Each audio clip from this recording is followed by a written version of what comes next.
हे जवळजवळ 10व-12व हिंदू संमेलन आहे आणि सतत व्याख्यानं चालू आहेत, रात्रीचे प्रवास चालू आहेत. थोडा आवाज माझा बसला आहे तर जरा आज समजून घ्या. मध्ये चिरकला फाटला तर विचार फार महत्त्वाचा आहे. 79 वर्ष झाली हिंदुस्थानला स्वातंत्र्य मिळून आणि 79 वर्षानंतर आपल्याच देशामध्ये हिंदूंना एकत्र आणण्यासाठी संमेलन करावं लागतं. ह्याच्या एवढी दुर्दैवी गोष्ट नाही. म्हणजे माझ्याच कुटुंबामध्ये माझ्याच कुटुंबियांना एकत्र आणण्यासाठी एक संमेलन करावं लागतं मला.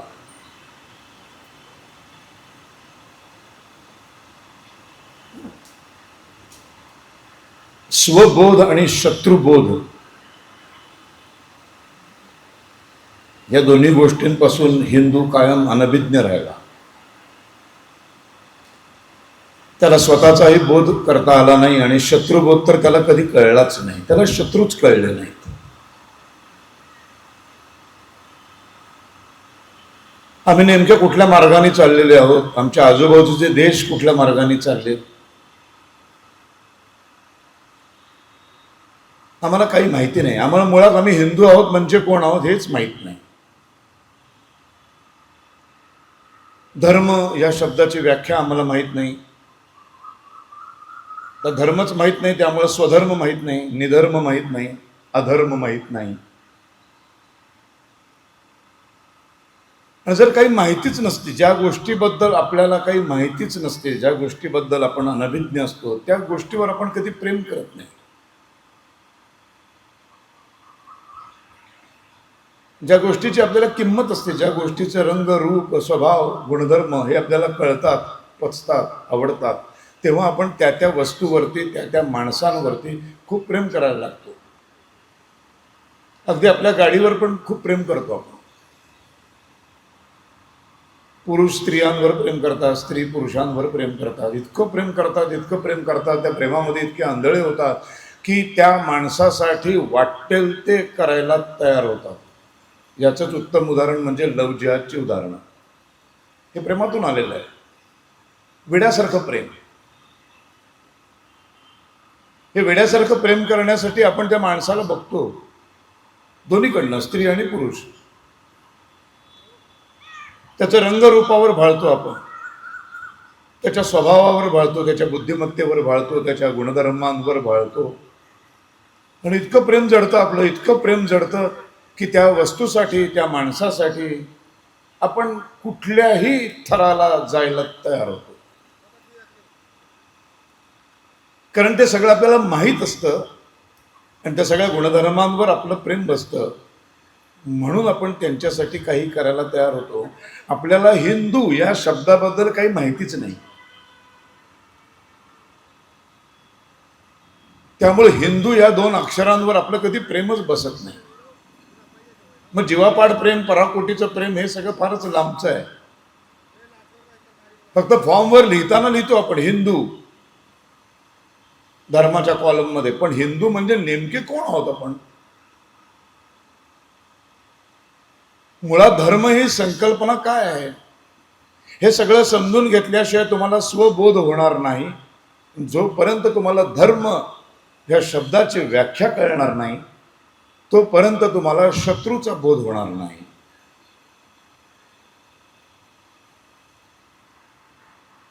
अनेक राजकीय पक्ष जे स्वतःला हिंदुत्ववादी समजतात, त्यातले 1-2 अपवाद सोडले तर बाकी कुणालाही हिंदुत्व म्हणजे काय एकदा विचारून बघा, काहीच माहिती नसतं. त्यांच्यासाठी हिंदुत्व हे एक राजकीय पक्ष निवडणुकीमध्ये निवडून येण्याचा एक केवळ अजेंडा असतो. ज्या एखाद्या मतदारसंघामध्ये हिंदू संख्येनं कमी असतात तिथे हिंदुत्व वगैरेची त्यांचा घेणं देणं नसतं. तिथे मुसलमान जास्त असतील तर ते इस्लामच्या बाजूने उभे असतात. सगळे हिंदुत्ववादी पक्षाचे आमदार खासदार.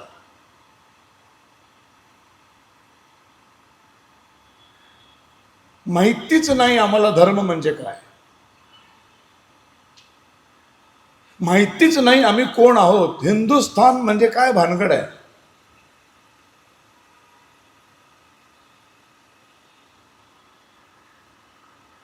का आम्हाला अभिमान नाही हिंदू असण्याचा, का गर्व असे कहो हम हिंदू आहे, हे खरंच गर्व वाटत नाही. भगवे ध्वज लावतो आपण, भगवा फडकलेला बघतो आपण, पण भगव्याचा अर्थ कळत नाही. ताना पिही निपाजा असे सगळे रंग आहेत, त्याच्यात भ नाही आहे. मग भ आला कुठून? ताना पिही निपाजा हे 7 रंग आहेत, या 7 रंगात तर भ नाहीच आहे. मग हा भ आला कुठून? आणि हे 7 रंग सोडून आपण भ ला का पकडलंय आणि भगवाच का फडकवतो आपण? का प्रभू श्रीरामांनी भगवा धरला, का सगळ्या संतांनी हातात भगवा धरला, का छत्रपती शिवाजी महाराजांनी, छत्रपती संभाजी महाराजांनी, बाजीराव पेशव्यांनी, लोकमान्य टिळकांनी, स्वातंत्र्यवीर सावरकरांनी हातामध्ये भगवा का धरला? माहित नाही आपल्याला.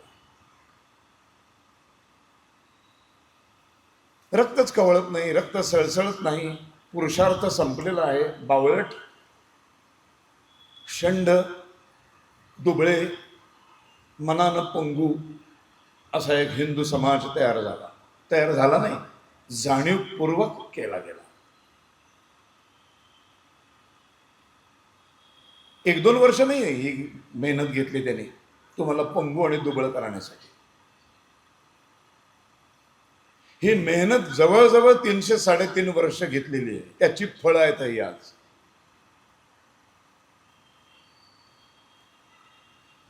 तुमच्या स्वत्वाची तुम्हाला जाणीवच होता कामा नये अशा पद्धतीचं शिक्षण तुम्हाला दिलं गेलं.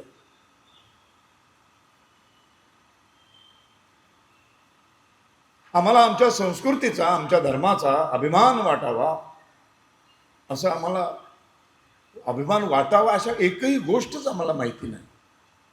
आता या ताई म्हणाल्या सर्व धर्म समभाव, किती चुकीचा शब्द आहे. निधर्मी राष्ट्र, सर्वधर्म समभाव,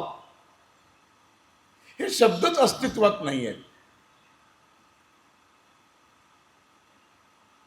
जेव्हा तुम्ही सर्व धर्म समभाव म्हणता तेव्हा तुम्ही हे मान्य करता नकळतपणे की अनेक धर्म आहेत, अनेक धर्म आहेत, आणि मग त्या सर्व धर्मांचा समभाव, सगळ्यांचा समान आदर करणं म्हणजे सर्व धर्म समभाव. पण माझं म्हणणं आहे मुळात धर्म एकच आहे. धर्मच फक्त एक आहे, सनातन हिंदू धर्म. ज्याला कोणी संस्थापक नाही, ज्याची कोणी स्थापनाच केलेली नाही, ज्याचा कुठलाही धर्मग्रंथ नाही, कुठल्याही पुस्तकावर आधारित नाही, कुठलेही काटेकोर नियम नाही, कुठलंही संविधान नाही, कुठली घटना नाही. हे असं केलं म्हणजे हिंदू, हे असं वाचलं म्हणजे हिंदू, 4 वेळा घंटा वाजवली म्हणजे हिंदू, 3 वेळा मंदिरात गेलं म्हणजे हिंदू. शिशी यातलं काहीच नाही. धर्म असा असतो. हे सगळं झालं कशामुळे माहिती आहे? इंग्रजी भाषेमुळं. अत्यंत दळीदरी अशी इंग्रजी भाषा आम्हाला आपली वाटायला लागली आणि जगातली सर्वोत्तम भाषा संस्कृत आम्हाला परकी झाली नाही, केली गेली अत्यंत पद्धतशीरपणे. 200-250-300 वर्ष ह्याच्यावर ब्रिटिशांनी आणि मुसलमानांनी काम केलेलं आहे.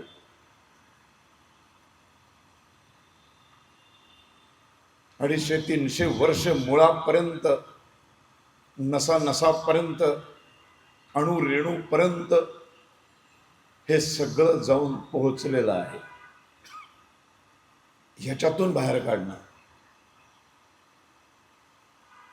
भयंकर अवघड गोष्ट आहे. हिंदूंना जागं करणं ही जगातली सगळ्यात अवघड गोष्ट जर कुठली असेल तर ती हिंदूंना जागं करणं. कुंभकर्णाचे बाप आहोत आपण. तो कधीतरी उठतो तरी आम्ही उठतच नाही.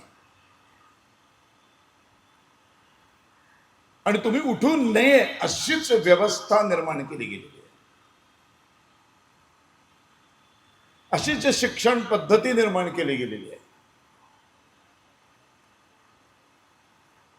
तुम्ही कसं जगायचं हे सरकारने ठरवलेलं आहे, तुम्ही नाही ठरवत. तुमची इच्छा असो नसो 2.5-3व्या वर्षात तुम्हाला पोराला जबरदस्तीने खेचत त्या केजी आणि याच्यामध्ये नेऊन घालतात. त्या पोराची इच्छा नसते. एक सिस्टम बनवून टाकले. 3ऱ्या वर्षी पोराला शाळेत कोंबतात. पुढे 20, 22, 23 वर्षापर्यंत तो शिकतो. तर संपूर्ण शिक्षण हे अंतिम ध्येय किती पैसे कमवायचे, एकमेव अंतिम ध्येय आहे. मार्ग अनेक आहेत. माझा मुलगा 10वीत होता या सेंट फ्रान्सिस हायस्कूलमध्ये. अत्यंत नाईलाजाने, अत्यंत दुःखद परिस्थितीत मी त्याला नेऊन शाळेत घातला. कारण मी त्याच्या आधी 2 वर्ष त्याला मराठी शाळेत घातला होता. त्या मराठी शाळेच्या शिक्षणाचा दर्जा शेवटी नाईलाजाने त्याला काढलं आणि मी त्या शाळेमध्ये घातला. तो जेव्हा 10वीला गेला, त्या 10वीला एक हल्ली 10वी आणि 12वीला मुलं गेली, बोर्डाची परीक्षा असते, तर त्या मुलांसाठी आणि त्यांच्या पालकांसाठी समुपदेशनाचे कार्यक्रम होतात. त्या शाळेमध्ये आम्हाला बोलवलं. आई किंवा वडिलांना कोणीतरी तुम्ही घेऊन या. मी मुलाला म्हटलं तू अजिबात यायचं नाही असल्या घाणेरड्या कार्यक्रमाला. मी बघतो आधी काय शिकवतात ते, काय सांगतात ते. अतिशय उत्तम केलं मी ते. मग एक 3 पीस सूट घातलेला एक माणूस तिथे उभा होता, अत्यंत बुद्धिमान, अस्खलित इंग्लिश बोलत होता. आणि मग त्यांनी 10वी आणि 12वी नंतरचे विविध मार्ग सांगितले मोठं होण्याचे, आयुष्यामध्ये यशस्वी होण्याचे. काहीतरी 113 का 114 मार्ग सांगितले. मी वेडाच झालो. इतके मार्ग असतात. कारण मी 10वीत होतो तेव्हा मला माहितीच नव्हतं काही. 3 शाखा माहीत होत्या फक्त, आर्ट्स, कॉमर्स, सायन्स, इंजिनियर किंवा डॉक्टर. आणि शिक्षणाचा काडीचाही गंध नसल्यामुळं आणि 7वी 8वी मध्येच कळलेलं होतं की भारतीय शिक्षणाचा ज्ञानी होण्याशी संबंध नाही. त्यामुळे 10वी नंतर इकडे जाण्याचा माझा काही संबंधच नव्हता. किती गंमत आहे बघा ना. महाराष्ट्रात दर आठवड्याला 3-3 ठिकाणी मला बोलवतात व्याख्यान द्यायला, फक्त मॅट्रिक असलेल्या माणसाला, आणि ऐकायला उच्च विद्याविभूषित बसतात. भारतीय शिक्षणाचा हा एवढा मोठा पराभव, आणि ते सगळे उच्च विद्याविभूषित भाषण संपल्यानंतर मला येऊन भेटतात. ह्यातलं आम्हाला काहीच माहिती नाही हो. शिक्षण कसं असावं समर्थांनी एका वाक्यात फार सुंदर सांगितलंय. मेंदू आणि मनगट यांचा जे विकास करतं ते खरं शिक्षण, ते खरं ज्ञान. मन कणखर बनवणं, मन कणखर बनवणारा एकही धडा पहिलीपासून ग्रॅज्युएशनपर्यंत आम्हाला शिकवला जात नाही. हल्ली ते फालतू रोग होतात मुलांना, काय ते एन्झायटी वगैरे शब्द, तिच्या आईला आमच्या वडिलांनी कधी आम्हाला ऐकलेलेच नाहीत आम्ही कधी. मग काय फ्रस्ट्रेशन येतं, आणखीन काय डिप्रेशन, मग त्याच्या काहीतरी गोळ्या बिळ्या असतात.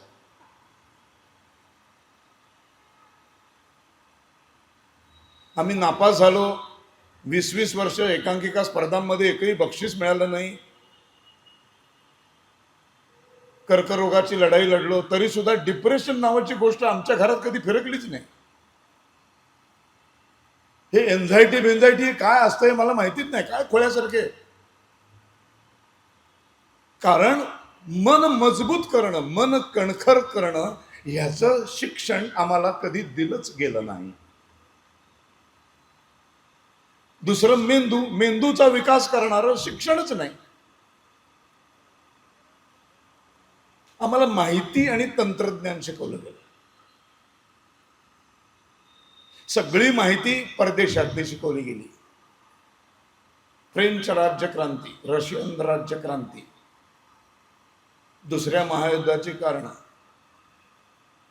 आईन्स्टाईन काय म्हणाला, न्यूटन काय म्हणाला, गॅलिलिओ काय म्हणाला. आमच्या ऋषीमुनींबद्दल आम्हाला काही माहितीच नाही. शेक्सपियर माहिती आहे पण तुकाराम महाराज माहीत नाही.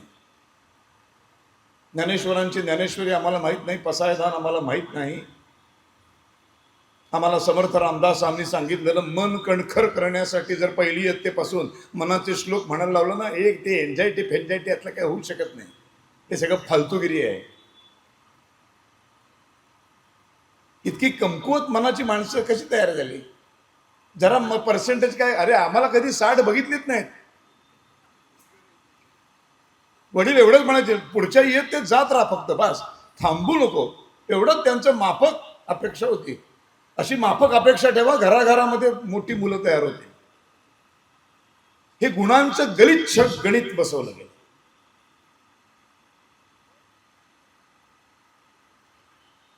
आणि मग हे सगळं शिकवण्यासाठी आणि मार्गदर्शन करण्यासाठी, समुपदेशन करण्यासाठी त्या शाळेमध्ये मी गेलो. मग त्या मास्तर, तो 3 पीस सूट घातलेला होता, तो इंग्रजीमध्ये त्यांनी फळ्यावर असे 114 मार्ग सांगितले 10वी 12वी नंतर. मी म्हटलं आयला सॉलिड आहे काय काय. मग त्यांनी सांगितलं की 10वी झाल्यानंतर जर तुम्ही कॉमर्सला गेलात आणि हैदराबाद युनिव्हर्सिटीमध्ये गेलात तर तिथे 2 वर्षाचा एक कोर्स आहे. तो कोर्स पूर्ण केल्यानंतर तुम्हाला महिन्याला 5 ते 7 लाखाचं पॅकेज मिळेल. मग तुम्ही सायन्स घेतलं, BSc झाल्यानंतर जर 1 वर्षाचा दिल्लीमध्ये कुठल्या तरी युनिव्हर्सिटीमध्ये कोर्स आहे, तो कोर्स केलात तर तुम्हाला साधारण 12 ते 13 लाखाचं वर्षाचं पॅकेज मिळेल, परदेशी जाण्याची संधी मिळेल. असं तो सांगत गेला. आणि मग माझ्या लक्षात आलं की 10वी 12वी नंतर सांगितले 114 मार्ग, पण हे सगळे 14 मार्ग एकाच चौकात येतात. जो चौक आहे वर्षाला 10, 12, 15, 20, 22 लाखाचं पॅकेज. ह्याच्यात देश, राष्ट्र, संस्कृती, त्याग, समाजाचं मी काही देणं लागतो हे चॅप्टरच नाही. तो 47 साली देश स्वतंत्र झाल्यानंतर खरं तर ब्रिटिशांनी गुलाम आणि कारकून बनवणारी जी गलिच्छ शिक्षण पद्धती इथे राबवली, ती शिक्षण पद्धती जसे ब्रिटिश गेले त्यांच्याबरोबर ती समुद्रामध्ये बुडवायला पाहिजे होती. पण by accidentally I am Hindu, अपघाताने मी हिंदू आहे, संस्कारांनी मुसलमान आहे, शिक्षणाने ख्रिश्चन आहे, असं जाहीरपणे म्हणणारं गुलाबाचं फूल आमच्या बोडक्यावर 17 वर्ष पंतप्रधान म्हणून बसलं.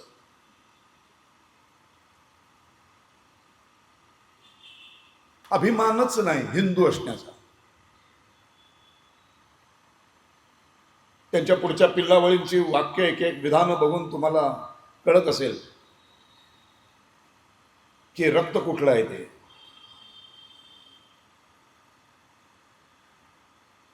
त्या संपूर्ण शिक्षणामध्ये छत्रपती शिवाजी महाराज आम्हाला माहितीच नाही. छत्रपती संभाजी महाराज आम्हाला कळण्यासाठी 2025 मध्ये छावा नावाचा एक सिनेमा यावा लागतो. ह्याच्या एवढं दुर्दैव नाही. आम्हाला सिनेमातून आमचा इतिहास कळतो, पुस्तकातून नाही, शालेंत अभ्यासक्रमातून नाही, महाविद्यालयातून नाही. फार पद्धतशीरपणे तुम्हाला संपवलेलं आहे, आपल्याला संपवलंय. अकबराला ग्रेट बनवलं, अकबर द ग्रेट. संपूर्ण चित्रपटसृष्टीला कामाला लावलं आमच्या गुलाबाच्या मुलांनी. मुसलमानांचं महिमामंडन करा. 47-70 लाख हिंदूंच्या कत्तली झाल्या.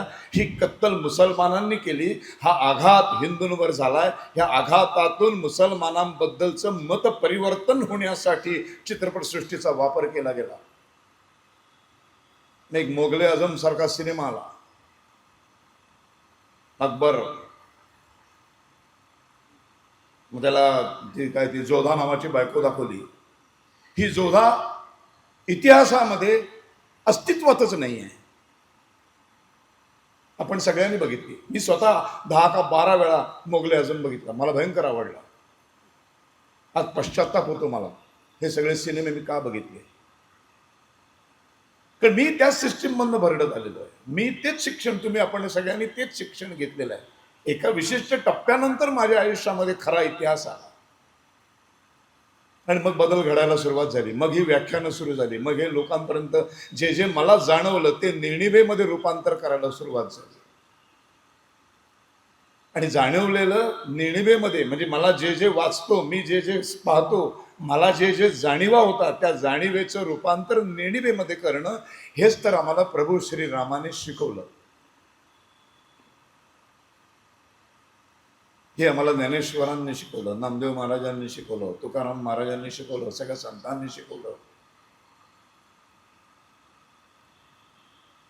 माहितीच नाही. टिपू सुलतान नावाची एक दिल्ली दूरदर्शनवर सरकारी पैशातून द ग्रेट वॉरियर म्हणून आम्हाला टिपू सुलतान दाखवला. आम्ही रोज दूरदर्शनवरती आमच्याच टॅक्सच्या पैशातून आम्ही अत्यंत हरामखोर नीच टिपू सुलतान, ज्यांनी लाखो मंदिरं उद्ध्वस्त केली, ज्यांनी हजारो हिंदूंच्या कत्तली केल्या, स्त्रियांना गुलाम बनवलं, स्त्रियांना विकलं, बलात्कार केले, त्या टिपू सुलतानला हिरो म्हणून आम्हीच सगळ्यांनी रोज रात्री दूरदर्शन समोर बसून त्या टिपू सुलतानला हिरो म्हणून पाहिलं. कसं ब्रेन वॉश केलं आपलं.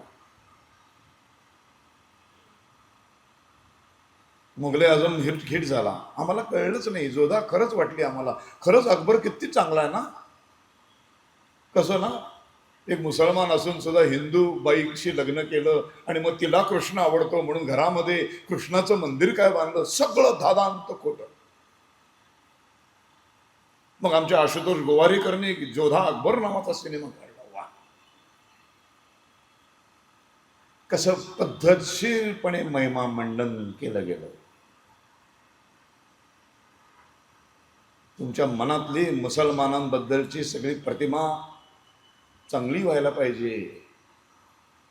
सेक्युलरिझम आणि आताही म्हणाल्या तो सर्व धर्म समभाव असा नसा नसात अणू रेणूमध्ये भिनवण्याचं काम चित्रपट सृष्टीने केलं. आमच्या गुलाबाच्या फुलांनी पहिला शिक्षण मंत्री, केंद्रीय शिक्षण मंत्री कोणाला केलं? अब्दुल कलाम, नाही काय आझाद. पहिलं नाव काय त्याचं? मौलाना. ही घाणेरडी नाव मला लक्षातच राहत नाही.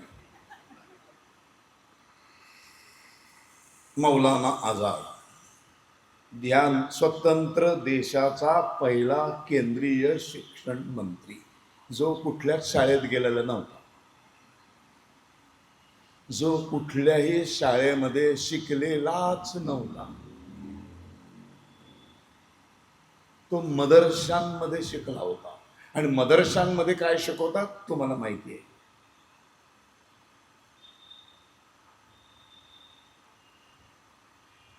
तो आमचा पहिली 5 वर्ष काय झाला? केंद्रीय शिक्षण मंत्री. देश स्वतंत्र झाल्यानंतर शिक्षण क्षेत्रामध्ये पाठ्यपुस्तकातून काय शिकवायचं ह्याचाच अधिकार एका मौलवीला दिला. मग त्यांनी अलीगड मुस्लिम युनिव्हर्सिटीचे माणसं नेमली आणि एक समिती बनवली. 90% हिंदुस्थान जो स्वतंत्र झाला, तो स्वतंत्र झालेल्या हिंदुस्थानाचा एक तुकडा मुस्लिम राष्ट्र म्हणून पाकिस्तान निर्माण झाला. आणि उरलेला जो हिंदुस्थान आहे त्याच्यात जे 47ला 90% हिंदू आहेत, त्यांना हिंदू धर्मीयांना शिक्षण देण्यासाठी एका मूल्याला बसवला. पहिली निवडणूक आली 52ला, तो पडलेला आमच्या गुलाबाच्या फुलाला सहन झालं नाही. मतचोरीचं राजकारण पहिल्यांदा 52ला घडलं. वोट चोर. तेव्हा अशी एक पद्धत होती की या नेत्यांच्या नावाच्या पेट्या असायच्या आणि मग आपण ते कागदावर टप्पा मारून ते त्याच्यात घालायचं. आमच्या गुलाबाच्या फुलाला मेसेज मिळाला की पडलीत ते, नाही नाही म्हणे ते जिंकलेच पाहिजे. ते काय मला माहीत नाही, काही नाही. ते कागद इतकं सोपं होतं, ते पहिलीच निवडणूक होती. सरळ ते फोडलं, दुसऱ्याच्या पेटीतलं जो जिंकला होता त्याच्यातले कागद काढले, ह्याच्यात घातले, परत लावलं, पुन्हा मतपेट मोजणी झाली, तो निवडून आला. तो पुन्हा पुढची 5 वर्ष मौलवी आमच्या बोडक्यावर बसला. म्हणजे स्वतंत्र हिंदुस्थानातली पहिली सलग 10 वर्ष मदरशांमध्ये शिकलेला एक मौलवी या देशाची शिक्षण व्यवस्था ठरवत होता. त्याच्यानंतरची पुढची 3 टर्म म्हणजे अजून पुढची 15 वर्ष आम्ही मुसलमान शिक्षण मंत्री नेमला. त्याच्यानंतर गुलाबाच्या फुलाची मुलगी आली. काही मोठमोठ्या काँग्रेसच्या नेत्यांनी राजीनामा देऊन काँग्रेस पक्ष सोडला आणि त्यांची अल्पसंख्यांमध्ये आली. ते आता सत्ता सोडायची नाही, अल्पसंख्येचं पुन्हा बहुसंख्य व्हायला पाहिजे. मग बरोबर घ्यायचं कोणाला? त्यांनी घेतलं कम्युनिस्टांना. कम्युनिस्ट म्हणजे मार्क्सिस्ट, माओवादी, लेनिन, मार्क्स, माओ, ही जी विचारसरणी आहे, ही विचारसरणी समजून घेण्याची गोष्ट आहे. आपल्या देशामधला सगळ्यात मोठा धोका आत्ता जर कुठला असेल तर या माओवाद्यांचा, मार्क्सिस्टांचा आणि लेनिनवाद्यांचा या देशाला सगळ्यात मोठा धोका आहे. त्यांच्या हातामध्ये त्यांच्या सपोर्टवर बाई पंतप्रधान झाल्या. पंतप्रधान झाल्यानंतर त्यांना विचारलं, तुम्हाला अर्थ खातं हवंय, केंद्रीय गृहमंत्रालय हवंय? नको. महसूल, मोठी मोठी पदं, मोठी मोठी मंत्रालय जिथे सर्वात जास्त पैसे खाता येतात. ते म्हणाले, आम्हाला यातलं काहीच नको. मग काय हवंय? शिक्षण मंत्रालय. तिथून ते आजपर्यंत संपूर्ण शिक्षण व्यवस्था ही आधी 25 वर्ष मुसलमानांच्या ताब्यात, त्याच्यानंतर आजपर्यंत डाव्या विचारसरणीच्या ताब्यात. म्हणजे आजपर्यंत आपल्या देशाची शिक्षण व्यवस्था हिंदुत्वाला पाण्यात बघणारे, हिंदुत्वाला सदैव विरोध करणारी माणसं आपली शिक्षण व्यवस्था ठरवतात. त्याचा परिणाम आपल्या सगळ्या 114 मार्ग जे आहेत 10वी 12वी नंतरचे, त्या सगळ्या मार्गांचा शेवट फक्त वर्षाला किती लाखांचं पॅकेज इथंच जाऊन संपतो. आपण सगळेजण फक्त पैसा कमवण्यासाठी स्वतंत्र भारतामध्ये काम करू लागलो.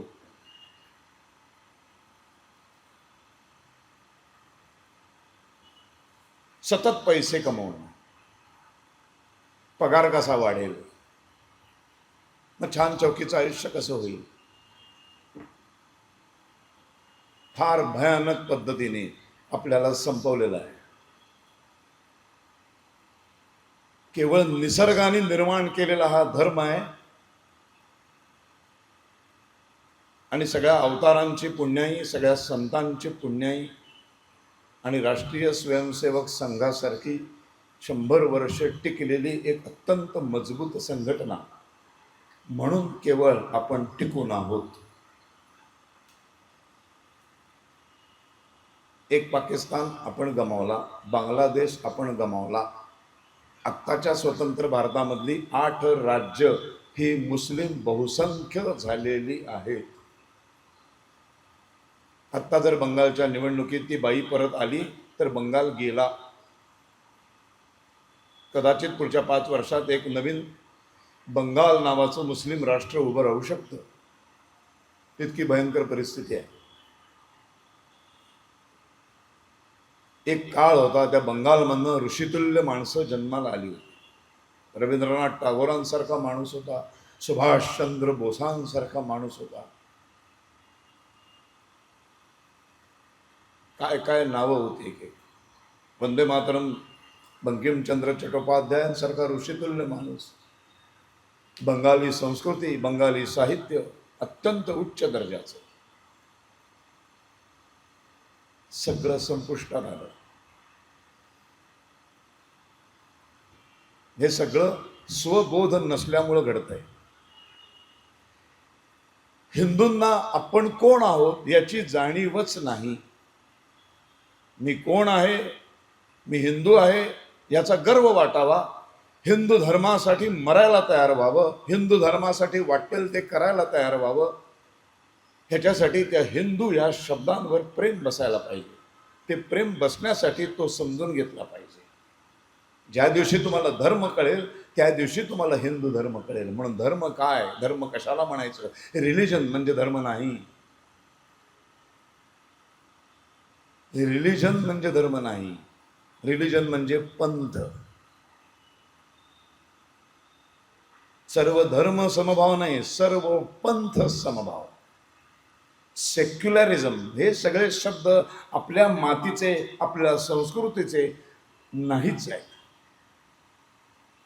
सेक्युलरिझम युरोपात जन्माला आला. सगळे ख्रिस्ती राष्ट्र, त्या ख्रिस्ती राष्ट्रामध्ये एक पोप, एक चर्च, एका चर्चचा एक समाज. तो चर्च जे आज्ञा देईल त्याप्रमाणे त्या चर्चचे जे पाईक असतात ते त्यांचे वागायचे. सगळे ख्रिस्ती असूनही त्यांच्यात भांडणं होती. चर्चमध्ये भांडणं, पोपमध्ये भांडणं.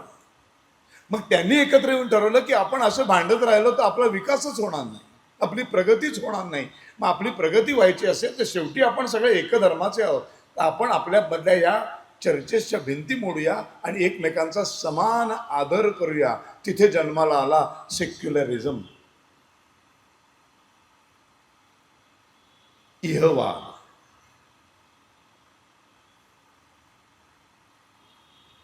सर्व धर्म नाही, सर्व पंथ समभाव. फार फार तर तुम्ही त्याला धर्म संस्था म्हणू शकता, मजहब म्हणू शकता. धर्म एकच, जो त्या परमात्म्याने निर्माण केला, ज्या परमात्म्याने सृष्टी निर्माण केली, ही पृथ्वी निर्माण केली, या पृथ्वीवरच्या दगड धोंडे निर्माण केले, डोंगर दऱ्या निर्माण केल्या, नद्या निर्माण केल्या, तलाव निर्माण केले, पशु पक्षी किडे वनस्पती, मोठमोठे वृक्ष, पर्वतरांगा, डोंगर दऱ्या आणि एक सुंदर माणूस निर्माण केला. आणि निर्मितीपासून या प्रत्येक पृथ्वीवरच्या प्रत्येक गोष्टीच्या जन्मापासून त्या प्रत्येक वस्तूला, त्या प्रत्येक पदार्थाला जन्मजात एक गुणधर्म बहाल केला. आणि त्या गुणधर्माचं पालन 100% करणं हा त्या वस्तूचा धर्म बनला. इथे धर्म येतो. रिलिजन म्हणजे धर्म नाही. एक दगड निर्माण केला, त्या दगडाला एक गुणधर्म बहाल केला, कोणी हलवल्याशिवाय हलायचं नाही.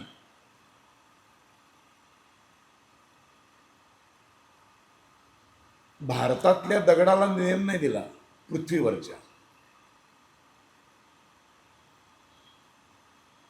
आपली सगळी संस्कृती, आपली सगळे धर्मग्रंथ, आपले सगळे वेद, उपनिषद, पुराण सगळं हे विश्वाच्या कल्याणाचा विचार करतं, भारताच्या नाही.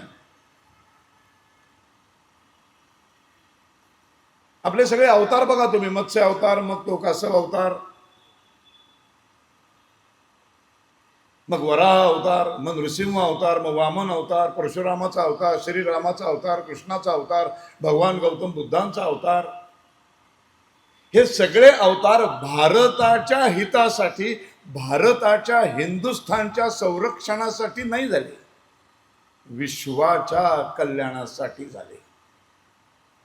जी पृथ्वी त्यांनी निर्माण केले त्या पृथ्वीचा विध्वंस होण्याची वेळ आली, त्या वेळेला तो अवतार त्या वेळेनुसार, गरजेनुसार जन्माला आला.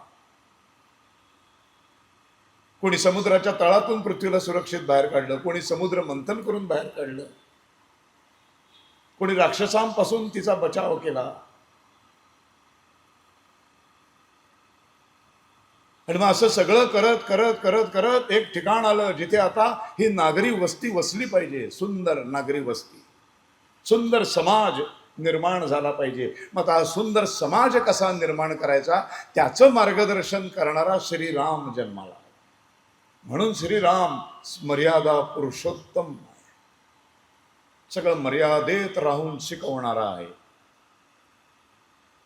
राजा कसा असावा, सेनापती कसा असावा, नवरा कसा असावा, भाऊ कसा असावा, मुलगा कसा असावा, बाप कसा असावा, गुरु कसा असावा, शिष्य कसा असावा, व्यवहार ज्ञान कसं असावं, संसार कसा सांभाळावा, कुटुंब व्यवस्था कशी सांभाळ, सगळं सगळं शिकवतो आम्हाला श्रीराम. त्याच्या आधीचे अवतार हे नाही शिकवत. पण पृथ्वी स्थिरावायची होती. कधीतरी वाचा सगळे अवतार काढून, कधीतरी वाचा एकदा वाल्मिकी रामायण, मग तुलसीदासांचं पण वाचा, फार गरजेचं आहे दोन्ही. कधीतरी वाचा एकदा महाभारत, कधीतरी वाचा एकदा श्रीकृष्ण, कधीतरी वाचा एकदा श्रीराम.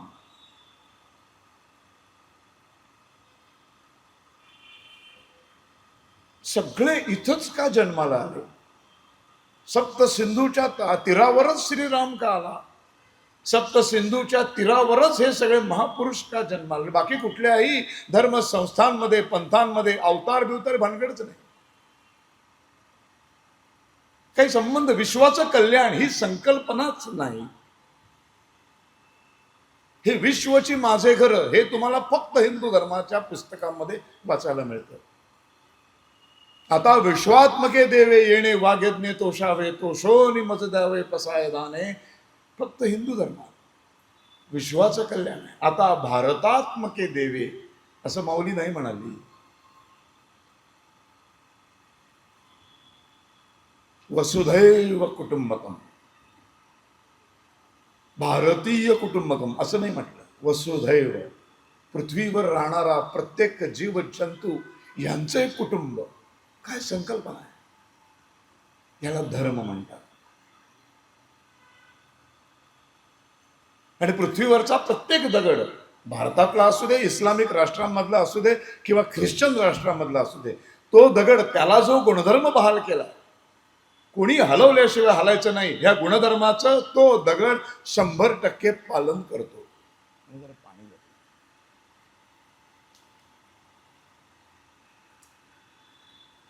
100% पालन करतो. हे कसं उघडतात काय?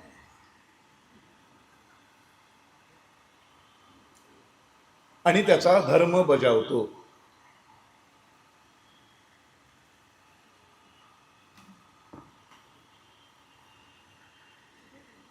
ते परत उघडता येणार नाही ना? उघड, ठीक आहे. आपण कुठल्याही दगडाकडे बघून हिंदू दगड म्हणत नाही. आपण दुबई बिबईला फिरायला जातो, मुस्लिम राष्ट्र आहे, दुबईच्या एअरपोर्टवर उतरलं की आपण अरेच्या मुस्लिम दगड असं म्हणत नाही. किंवा अमेरिकेत गेलो, ऑस्ट्रेलियात गेलो, अरे ख्रिस्ती दगड नाही म्हणत. दगड हा दगड असतो, कारण दगडाचा दगड असणं हा धर्म आहे. धर्म म्हणजे रिलिजन नाही. गुरुत्वाकर्षणाचा नियम काय? सगळं वरचं खाली येतं. मग सगळे वृक्ष खालचे वर कसे जातात? कारण वृक्षांना वनस्पतींना दिलेला गुणधर्म आहे तो. जमिनीत बी पेरलं वर येतं, सूर्याच्या दिशेने वाढायला लागतं, गुरुत्वाकर्षणाच्या विरुद्ध. जगातला कुठलाही वृक्ष या गुणधर्माच्या पलीकडे कधी जात नाही.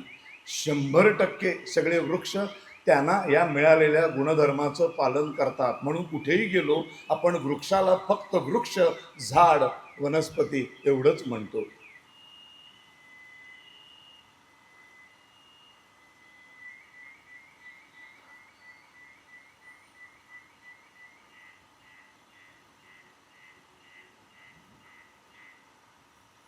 नशीब टेकू नका हो महिला मंडळ, टेकलं की वाजायला लागतं ते.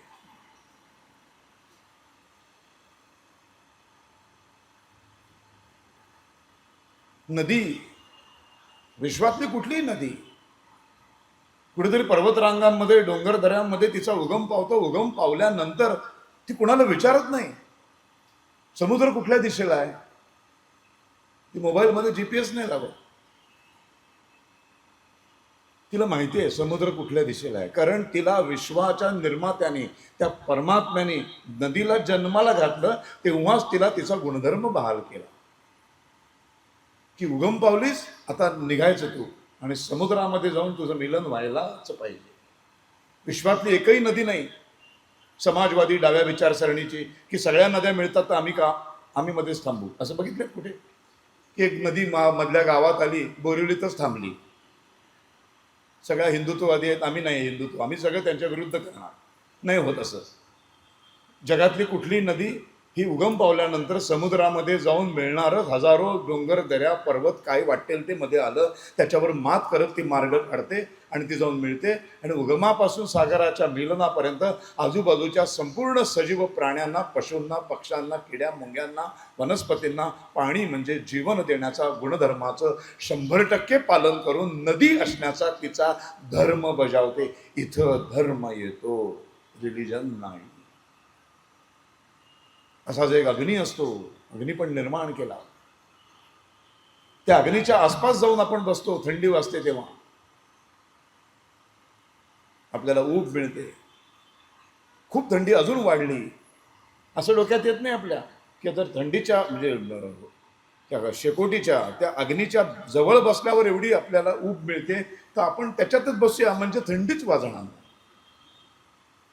असं आपण करत नाही, चुकूनही करत नाही, मनात पण येत नाही, कारण आपल्याला अग्नीचा गुणधर्म माहिती आहे. जवळ बसलात तर ऊब मिळणार, आत बसलात की जळून खाक होणार. आणि हेही माहिती आहे तिथं आरक्षण चालत नाही. ओपन कॅटेगरी मी पोंक्षे गेला की फसकन जळला सगळा, ज्याला 5% 10% आरक्षण आहे तो अर्धा तेवढा जो शिल्लक राहिला. असलं काही होत नाही, सगळं जळणार. कारण अग्नीचा तो धर्म आहे. त्या गुणधर्माचं अग्नी जगातला कुठलाही अग्नी 100% पालन करतो आणि आपला धर्म बजावतो. तसाच माणूस निर्माण केला आणि माणसाला पण एक गुणधर्म बहाल केला. समोरच्या माणसाशी, पशूंशी, पक्ष्यांशी, नद्यांशी, नाल्यांशी, दगडांशी, धोंड्यांशी सगळ्यांशी प्रेमानं वागायचं. माणुसकी नावाच्या गुणधर्माचं 100% पालन करायचं. आणि या माणुसकी धर्माच्या गुणधर्माचं 100% पालन करून जो माणुसकी धर्म बजावला जातो त्याच माणुसकी धर्माचं दुसरं नाव हिंदू धर्म आहे. सनातन हिंदू धर्म. सनातन का? ज्याला आदि नाही म्हणून अंत नाही. परमेश्वर परमात्मा जे निर्माण करतो ते संपवण्याची ताकद आणि अधिकार फक्त त्याला आहे. इराण, इराक, सिरिया असंख्य देश या पृथ्वी तलावरचे 55-56 देश हे मुस्लिम राष्ट्र नव्हती. 1400 वर्षांपूर्वी इस्लामचा जन्म होण्यापूर्वी या पृथ्वी तलावर एकही मुस्लिम राष्ट्र नव्हतं. इस्लामचा जन्म झाला आणि मग त्यांनी सुरुवात केली त्यांच्या धर्म प्रचाराची. आणि जिहाद करत करत त्यांनी फक्त 40, 50, 60 वर्षांमध्ये 55 राष्ट्र मुस्लिम बनवली. तिथल्या त्यांच्या मूळ संस्कृती संपल्या, पूर्ण संपल्या. 100% मुस्लिम राष्ट्र तयार झाले. एकमेव हिंदुस्थान. केवळ 70-80 वर्षात 55 राष्ट्र मुस्लिम झाली. पण 1100-1200 वर्ष आक्रमण होऊन सुद्धा हिंदुस्थान अजूनही हिंदूंचंच राष्ट्र म्हणून उभा आहे. कारण हे त्या परमात्म्याने निर्माण केलेलं आहे. तो कधी संपू देणार नाही. म्हणून यदा यदा हि धर्मस्य ग्लानिर्भवति भारत. जेव्हा जेव्हा मी निर्माण केलेलं संपवण्याची वेळ येईल तेव्हा तेव्हा मी येणार आणि मी ते परत उभं करणार. हे कधी संपवायचं हे मी ठरवणार. जेव्हा तो ठरवेल तेव्हा सगळंच संपेल. तोपर्यंत काही संपू शकत नाही. पण तो संपेल, तोच येईल. मग म्हणून आपण शांत राहणं, हा आपला धर्म नाही आहे. अहिंसा परमो धर्मा, धर्म हिंसा तथैवच. इथे समजा आपल्याला अर्धवट शिकवला, अहिंसा परमो धर्मा. आता अहिंसा आम्हाला हिंदूंना शिकवण्याची गरजच नाही, कारण ती आमच्या रक्तात आहे. हिंदू असणं म्हणजे समोरच्यावर प्रेम करणं. दगडाची पूजा आपणच का करतो? वृक्षांची पूजा फक्त हिंदूच का करतात? नद्या नाल्यांची, पर्वतांची, डोंगरांची पूजा फक्त हिंदू का करतात? कारण तो आम्हाला परमात्म्याने दिलेला गुणधर्म. समोरच्या माणसापासून दगडापर्यंत सगळ्यांशी प्रेमानं वागणं, माणुसकीनं वागणं, माझ्यामुळं कोणालाही त्रास होणार नाही याची जो जो काळजी घेतो तो तो हिंदू. दुसरी खूप छान, अतिशय साधी, पटकन लक्षात राहावी अशी एक सोपी व्याख्या आहे. शब्दच आहे हिंदू, 2 अक्षरी लिहिलंय बघा. त्याची फोड करा, हिंद आणि दू. हीन, हीन दर्जा, हीन वागणूक, हीन माणसं, हीन प्रवृत्ती. हीन शब्द म्हणजे सगळं वाईट आहे, जे जे घाणेरडं आहे, जे जे चुकीचं आहे, जे जे अनैतिक आहे, ते सगळं हीन दर्जाचं आहे, हीन आहे. ह्या सगळ्या जगातल्या, विश्वातल्या हीन गोष्टींना जो कायम दूर ठेवतो तो हिंदू. इतकं साधं. मग असा सगळ्या हीन गोष्टींना जो दूर ठेवतो तो अल्लाची पूजा करत असेल, येशू ख्रिस्ताची पूजा करत असेल, का तो काय पद्धतीने बसतो, कसा बसतो त्याच्या देवाची आराधना करायला, तो कुठले कपडे घालतो, कुठली टोपी घालतो, कुठलं पुस्तक वाचतो, ह्याच्याशी आम्हाला काही घेणं देणंच नाही. त्यांनी ज्या सर्व हीन गोष्टींना दूर ठेवलंय तो आमच्यासाठी हिंदू आहे.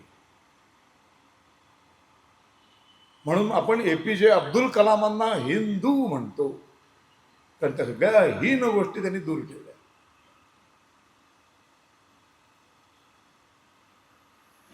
– 1857चं स्वातंत्र्य समर सगळ्या हिंदूंनी एकत्र येऊन लढलं. ते जर यशस्वी झालं असतं तर राजावर, दिल्लीच्या तख्तावर बसवलं कुणाला होतं? बसवलं कुणाला असतं? सर बहादूर शाह जफर. कारण हीन गोष्टी दूर ठेवणारा मुसलमान होता तो. म्हणून सावरकरांनी 1857च्या स्वातंत्र्य समरामध्ये बहादूर शाह जफरचं तोंड फाटेस्तवर स्तुती केली.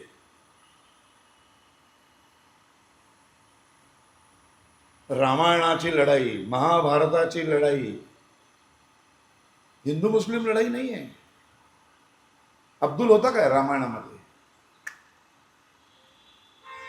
जॉन, रामाकडे एक अब्दुल आहे, तिकडे एक जॉन आहे, इकडे एक इस्माईल आहे, असं काही नव्हतं. कारण यांचं अस्तित्वच नव्हतं, निर्माणच झालेलं नव्हतं. हे जन्मालाच आलेले नव्हते. हे पंथ, ह्या धर्मसंस्था जन्मालाच आलेल्या नव्हत्या. तरी युद्ध झालं, तरी रक्तपात झाला रामायणाच्या युद्धात, महाभारताच्या युद्धात. मग ही लढाई होती कुणामध्ये? हीन गोष्टींना दूर ठेवणारा हिंदू धर्म आणि या सगळ्या हीन गोष्टींना स्वीकारणारा अहिंदू अधर्म. धर्म आणि अधर्माच्या लढाया होत्या. आजही लढाई धर्म अधर्माचीच आहे. फक्त दुर्दैवानं अधर्माच्या परड्यामध्ये 99% मुसलमान जाऊन बसतात. म्हणून मुसलमान आपले दुश्मन होतात. ते मुसलमान आहेत म्हणून ते आपले दुश्मन नाही. ते ख्रिश्चन आहेत म्हणून ते आपले दुश्मन नाही. ते अधर्माने वागतात, ते हीन गोष्टींना जवळ करतात म्हणून ते आपले दुश्मन आहेत. ते समोरच्या माणसापासून दगडापर्यंत प्रेमाने वागत नाहीत. ते कत्तली करतात, ते दुःख देतात, ते यातना देतात, ते फसवणूक करतात, लुबाडतात. सगळ्या हीन गोष्टी ते करतात म्हणून त्यांची लढाई आमच्या बरोबर आहे. मग जे जे आमच्या धर्मामध्ये जन्माला आले, हिंदू म्हणून जन्माला आले, पण जर ते सगळ्या हीन गोष्टी जवळ करणारे आहेत, त्या सगळ्यांच्या विरोधातली आमची लढाई आहे. फक्त टोपी जाळीची आणि दाढी वाल्याशी लढाई नाही आहे. शत्रुबोध फार महत्वाचा आहे. शत्रुबोध म्हणजे फक्त मुसलमान शत्रू नाही, फक्त ख्रिश्चन शत्रू नाही, अर्धे अधिक हिंदू पहिले शत्रू आहेत आमचे. ते तर नंतर आहेत. ते तर त्यांना त्यांच्या धर्मग्रंथांप्रमाणे वागतात. ते त्यांच्या पंथामध्ये जे सांगितले त्याप्रमाणे ते योग्य प्रमाणे वागतात. त्यांना तेच शिकवलेलं आहे. मुसलमान असा का वागतो? का असतो टेररिस्ट? का सगळे टेररिस्ट मुसलमान असतात?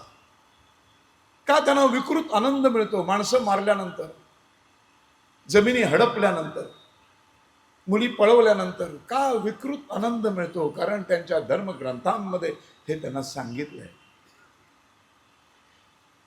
आपल्याला विचारलं जगामध्ये राष्ट्र किती, आपण 195 सांगतो. 195 देश आहेत.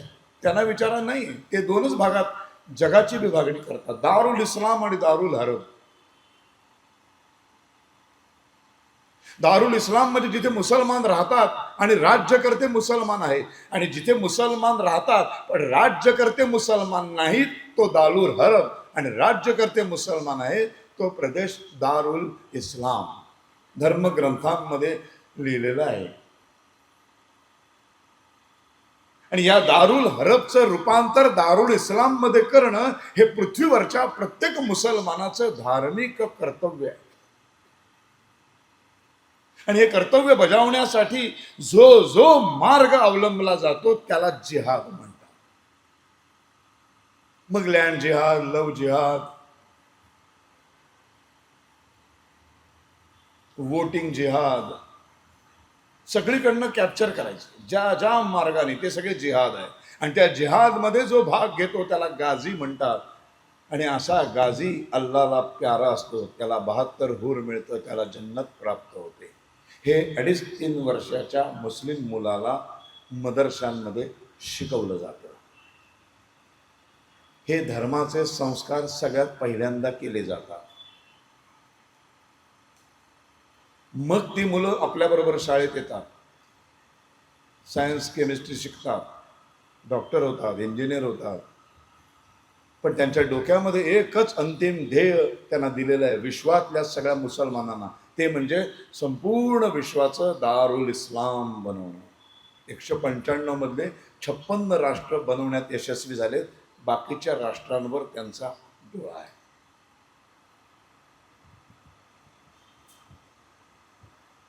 म्हणून जगामधला प्रत्येक मुसलमान हा त्या पद्धतीनंच काम करतो. आता भारतामधले जे मुसलमान आहे ते खरं तर इथे त्यांना राहण्याचा काही संबंधच नाही.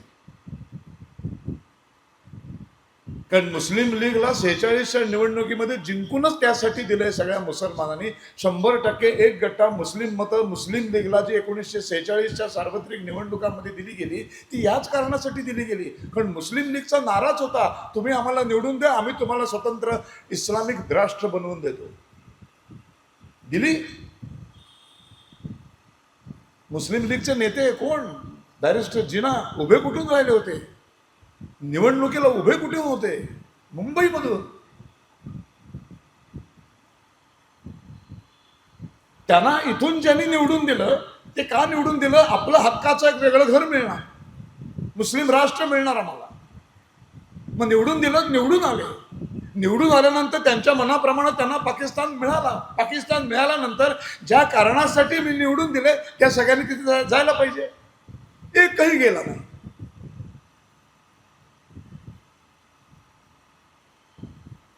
कारण 1/4 दारुल इस्लाम बनवण्यामध्ये यश मिळालं, उरलेल्यावर डोळा आहे. बाकीचा राहिलाय ना. अंतिम ध्येय काय आहे? ते अंतिम ध्येय कुठे पूर्ण झालं? 1/4 हिस्सा इस्लामिक बनवण्यामध्ये यश मिळालं, बाकीचा राहिलाय ना. लढके लिया पाकिस्तान, हड हंस के लेंगे हिंदुस्तान, ही घोषणा आहे त्यांची. मग उरलेला राहावा. मुसलमान इस्लामिक राष्ट्र बनवावं, दारुल इस्लाम बनवावा म्हणून ते इथे राहिले. आता ते इथे राहिले, त्यांना इथे राहू न देणं हे आपलं कर्तव्य होतं. दोघांना समसमान प्रॉपर्टी वाटून दिली. दुसऱ्याने एक मोठं घर घेतलं त्याच्या पैशाने, त्याला वाट्याला आलेल्या पैशातून. मग तो तिथे राहायला गेला. तो तिथे राहायला गेल्यावर तो म्हणाला बापाला की मी तिथे पण राहणार आणि मी या घरात पण माझी मुलं खेळणार. अशी कुठली वाटणी नसते ना.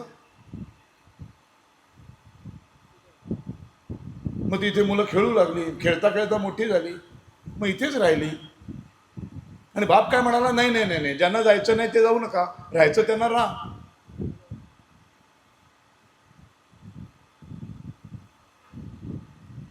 मग गांधींच्या इथे राहिले. किती राहिले? 3 करोड 47ला. आज किती झाले 79 वर्षानंतर? 30 करोड.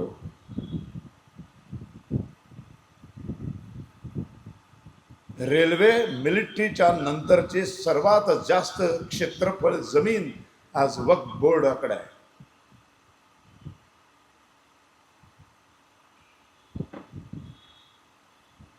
प्रत्येक घरामध्ये, मग मुसलमान ऑस्ट्रेलियात राहू दे, IT कंपनीत जाऊ दे, कुठलंही शिक्षण घेऊ दे, डॉक्टर होऊ दे, काय वाटेल ते होऊ दे, घरामध्ये कुराण वाचलं जातं, घरामध्ये 5 वेळचा नमाज पडला जातो. हिंदूंच्या किती घरांमध्ये रामायण वाचलं जातं, हिंदूंच्या किती घरांमध्ये आपल्या परंपरा पाळल्या जातात. नको तेवढं स्वातंत्र्य दिलं आम्ही.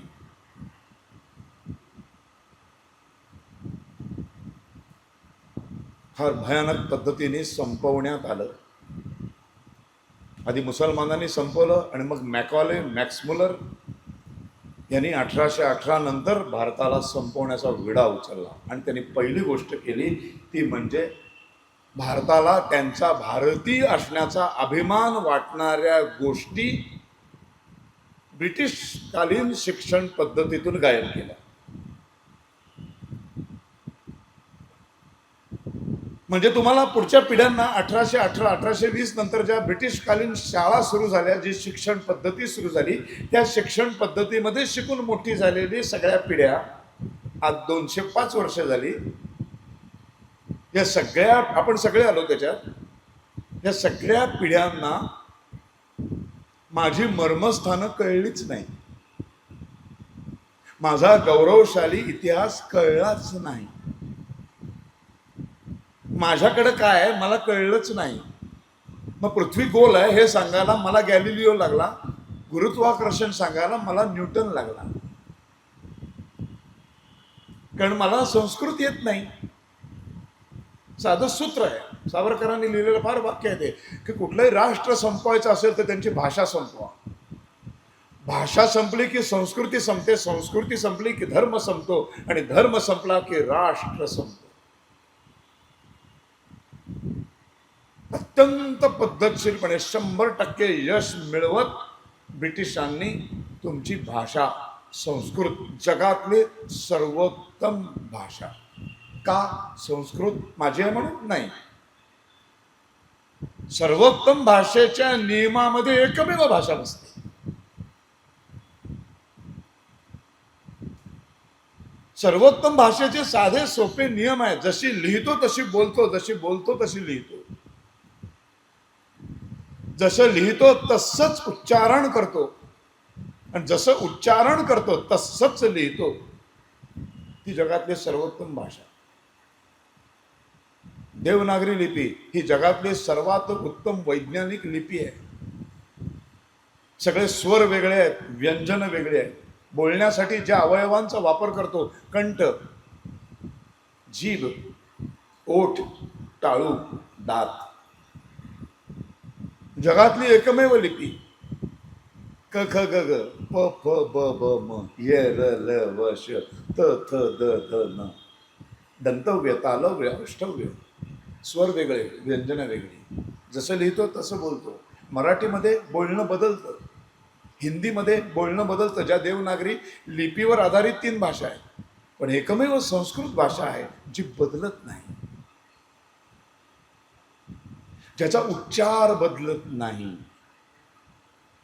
मराठीचा उच्चार बदलतो. मराठी हिंदीच्या बोली भाषा होता, संस्कृतची बोली होत नाही.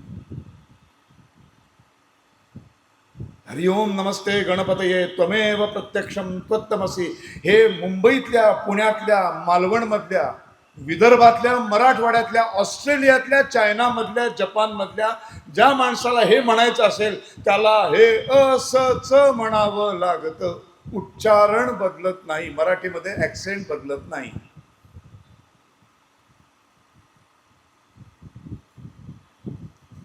अशी जगातली सर्वोत्तम भाषा संस्कृत. हद्दपार झाली, येतच नाही आम्हाला संस्कृत वाचता, लिहिता, बोलता. त्यामुळे संस्कृतमधले सगळे ग्रंथ आम्हाला वाचताही नसे झाले. मग आमच्या ऋग्वेदामध्येच भूगोल, भू गोल शब्द आहे. भू म्हणजे भूमी, ती गोल आहे, शब्दच आहे. ती सांगायला 14व्या शतकातल्या गॅलिलिओची काय गरज आहे? आम्हाला गरज वाटली कारण आम्ही तो वाचलाच नाही.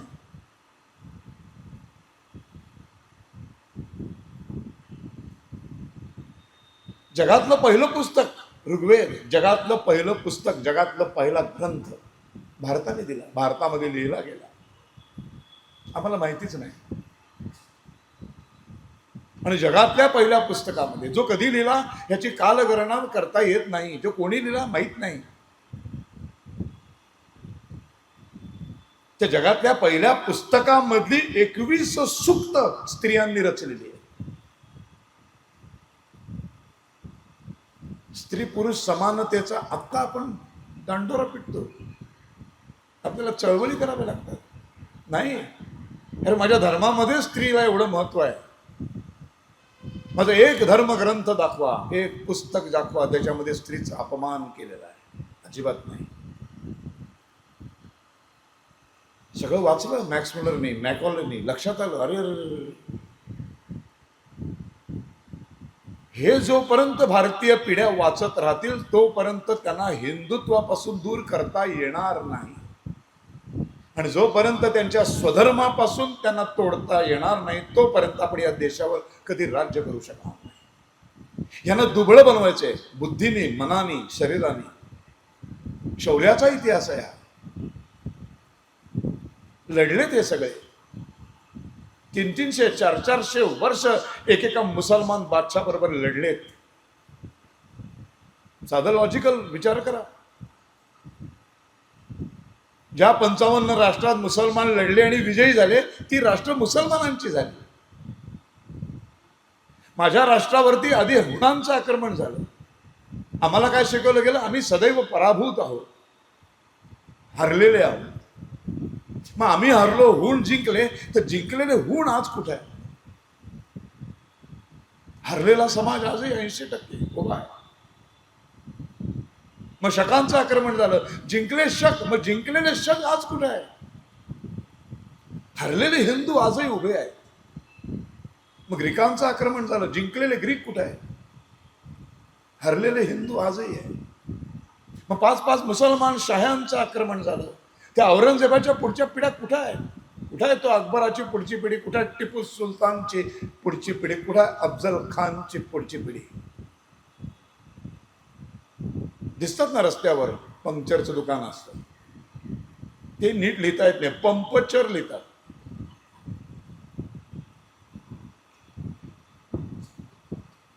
पण त्यांच्या बरोबर जे लढले त्या सगळ्यांचे पूर्वज आज ताठमानेने जगतात. छत्रपतींचे वंशज आहेत, पेशव्यांचे वंशज आहेत, बाजीरावचे वंशज आहेत, महाराणा प्रतापचे वंशज आहेत, सगळे वंशज आणि व्यवस्थित जगत आहेत. तेवढ्याच ऐश्वर्याने जगत आहेत. शिकवलंच गेलं, आम्ही सतत पराभूत राहिलो, आम्ही सतत हरलो. या हरलेल्या मानसिकतेवरती प्रहार करण्यासाठी सावरकरांनी 1857चं स्वातंत्र्य समर ठणकावून सांगितलं. इंग्लंडमध्ये असताना त्यांच्या नाकावर टिचून ग्रंथ लिहिला. ही लढाई हे बंड नव्हतं, ही स्वातंत्र्याची लढाई होती. अटीतटीचा सामना होता. आम्ही हरलो, नो डाऊट, आम्ही स्वीकारतो. पण पुन्हा आम्ही उभे राहू, पुन्हा एकदा असंच लढू.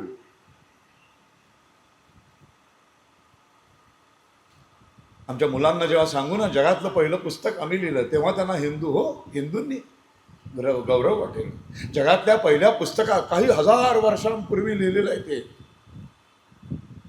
म्हणजे 14 निलेश शोकांनी तारीख काढली रामायणाची, 14,000 वर्ष. म्हणजे 14,000 वर्षापूर्वी राम जन्माला आला. त्या रामाला वसिष्ठांनी ऋग्वेद शिकवला. म्हणजे तो किती पूर्वीचा आहे. त्याच्यात 21 सूक्त स्त्रिया रचतात. त्या ऋग्वेदामध्ये वर्णन आहे सर्वात वेगानं चालवणारी गाडी चालवणारी बाईचं वर्णन. गाडी म्हणजे आताची गाडी नाही, तेव्हाची गाडी म्हणजे रथ. रथाला चाक लागतं, एक चाक असतं, ते चाक फिरतं आणि गाडी पुढे सरकते. शोध लागला ना, चाकाच्या चक्राचा शोध लावला ना कोणीतरी, आम्ही लावला ना. अणुबॉम्बचा शोध आम्ही लावला, विमानाचा शोध आम्ही लावला.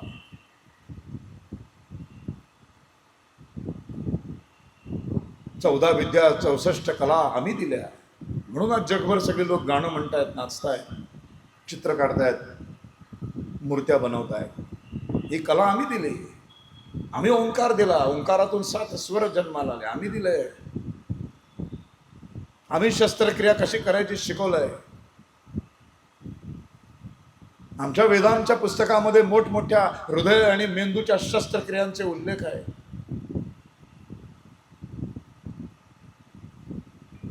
हे जेव्हा आम्हाला सांगितलं जातं ना, तेव्हा आम्हाला हळूहळू हिंदू असण्याचा अभिमान वाटायला लागतो. हे जातीची राजकारण, आमच्याकडे जात कधीच नव्हती, कधीच नव्हती. आमच्या गुरुकुलामध्ये सर्वांना शिक्षण होतं, स्त्रियांना आणि पुरुषांना. 4 वर्णांना शिक्षण होतं. मुळात वर्ण जन्माला आल्यानंतर ठरायचाच नाही. ह्याच्या एवढं सौंदर्य काय असतं.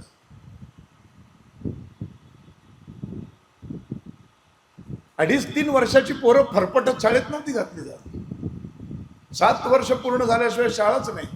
पहिली 7 वर्ष यथेच्छ बागडायचं आणि मनसोक्त बालपण एन्जॉय करायचं. खायचं, प्यायचं, झोपायचं, खेळायचं, बा दुसरं काही नाही. मनसोक्त 7 वर्ष बालपण. का? कारण मेंदू तयारच होत नाही शिक्षण ज्ञान ग्रहण करण्यासाठी. तो 7 वर्षांनी पूर्ण होतो. मग त्याचं मौजी बंधन आणि मग त्याला गुरुकुलामध्ये पाठवायचं. माहितीच नाही. गुरुकुलामधनं 20व्या वर्षी बाहेर पडेपर्यंत माणसाचा वर्णच माहीत नाही. तो ब्राह्मण आहे, तो क्षत्रिय आहे, तो शूद्र आहे का वैश्य आहे, माहितीच नाही. हे देण्याचा अधिकार गुरुकुलाच्या ऋषीमुनींना होता, शिक्षकाला होता. मुलींच्या मुंजी, मुलांच्या मुंजी सगळेजण तिकडे जायचे. आई वडिलांचं सुरक्षित छत्र छाया सोडून गुरुकुलामध्ये शिकवलं. 12 वर्ष तिथे राहायचं. शिकतातच आहेत. 35, 40, 42, 45 वय झालं तरी माणसं शिकतात. असलं काही नव्हतं फालतूगिरी. 12 वर्षात सगळं शिक्षण व्हायचं. कुवतीनुसार शिकवलं जायचं. हा आदर्श शिक्षण पद्धती. आता त्यांनी शंख वाजवला, तसा पहाटे शंख वाजला की सगळ्यांनी उठायचं. उठल्यानंतर पहिल्यांदा अंथरूण जमिनीवर पृथ्वीवर पाय ठेवताना पृथ्वी मातेची क्षमा मागायची, मंत्र म्हणायचा. संस्कार फक्त 12 काय ते धडे आणि गृहपाठ करून आणा म्हणजे शिक्षण नाही. मनगट आणि मेंदूचा विकास. पृथ्वीला वंदन करणं, क्षमा मागणं की आता दिवसभर तुझ्या अंगा खांद्यावर मी चालणार आहे, बागडणार आहे, मला क्षमा. पृथ्वी माता ही संकल्पना एवढ्याला 8व्या वर्षापासून सुरुवात होते. रोज सकाळी उठल्यानंतर आपला आपला हंतरुणाची घडी करणं, मग संपूर्ण आपलं आपण झाडणं. कामवाली बाई नाही येत होती.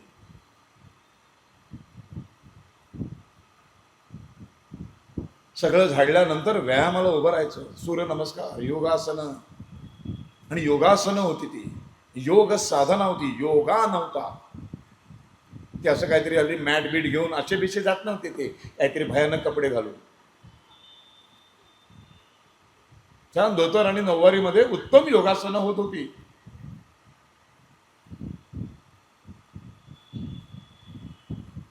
मग त्यांना वेद शिक्षण, वेदांचं, उपनिषदांचं शिक्षण.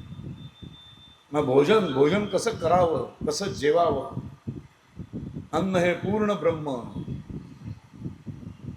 यज्ञ कर्म म्हटलंय त्याला. त्या यज्ञामध्ये आहुत्या टाकायच्या, सतत ज्वाळा जळत राहिल्या पाहिजे. आपण होम हवन करतो, मंत्राप्रमाणे तिथे ठेवलेल्या असतात वस्तू, समिधा असतात, ते काळे तीळ असतात, भात असतो, तुपाची धार असते, सगळं टाकायचे. मग सगळं एकत्र गोपाळ काला करून घातला त्याच्यात तर धूरच होतो, ज्वाळा नाही पेटत. नाही, त्याचे मंत्र ठरलेले आहे. जेवावं कसं, कसं जेवावं, कसं पान वाढावं, कसं जीवजंतूंचा विचार करावा. 4 घास पहिले बाहेर काढून ठेवायचे.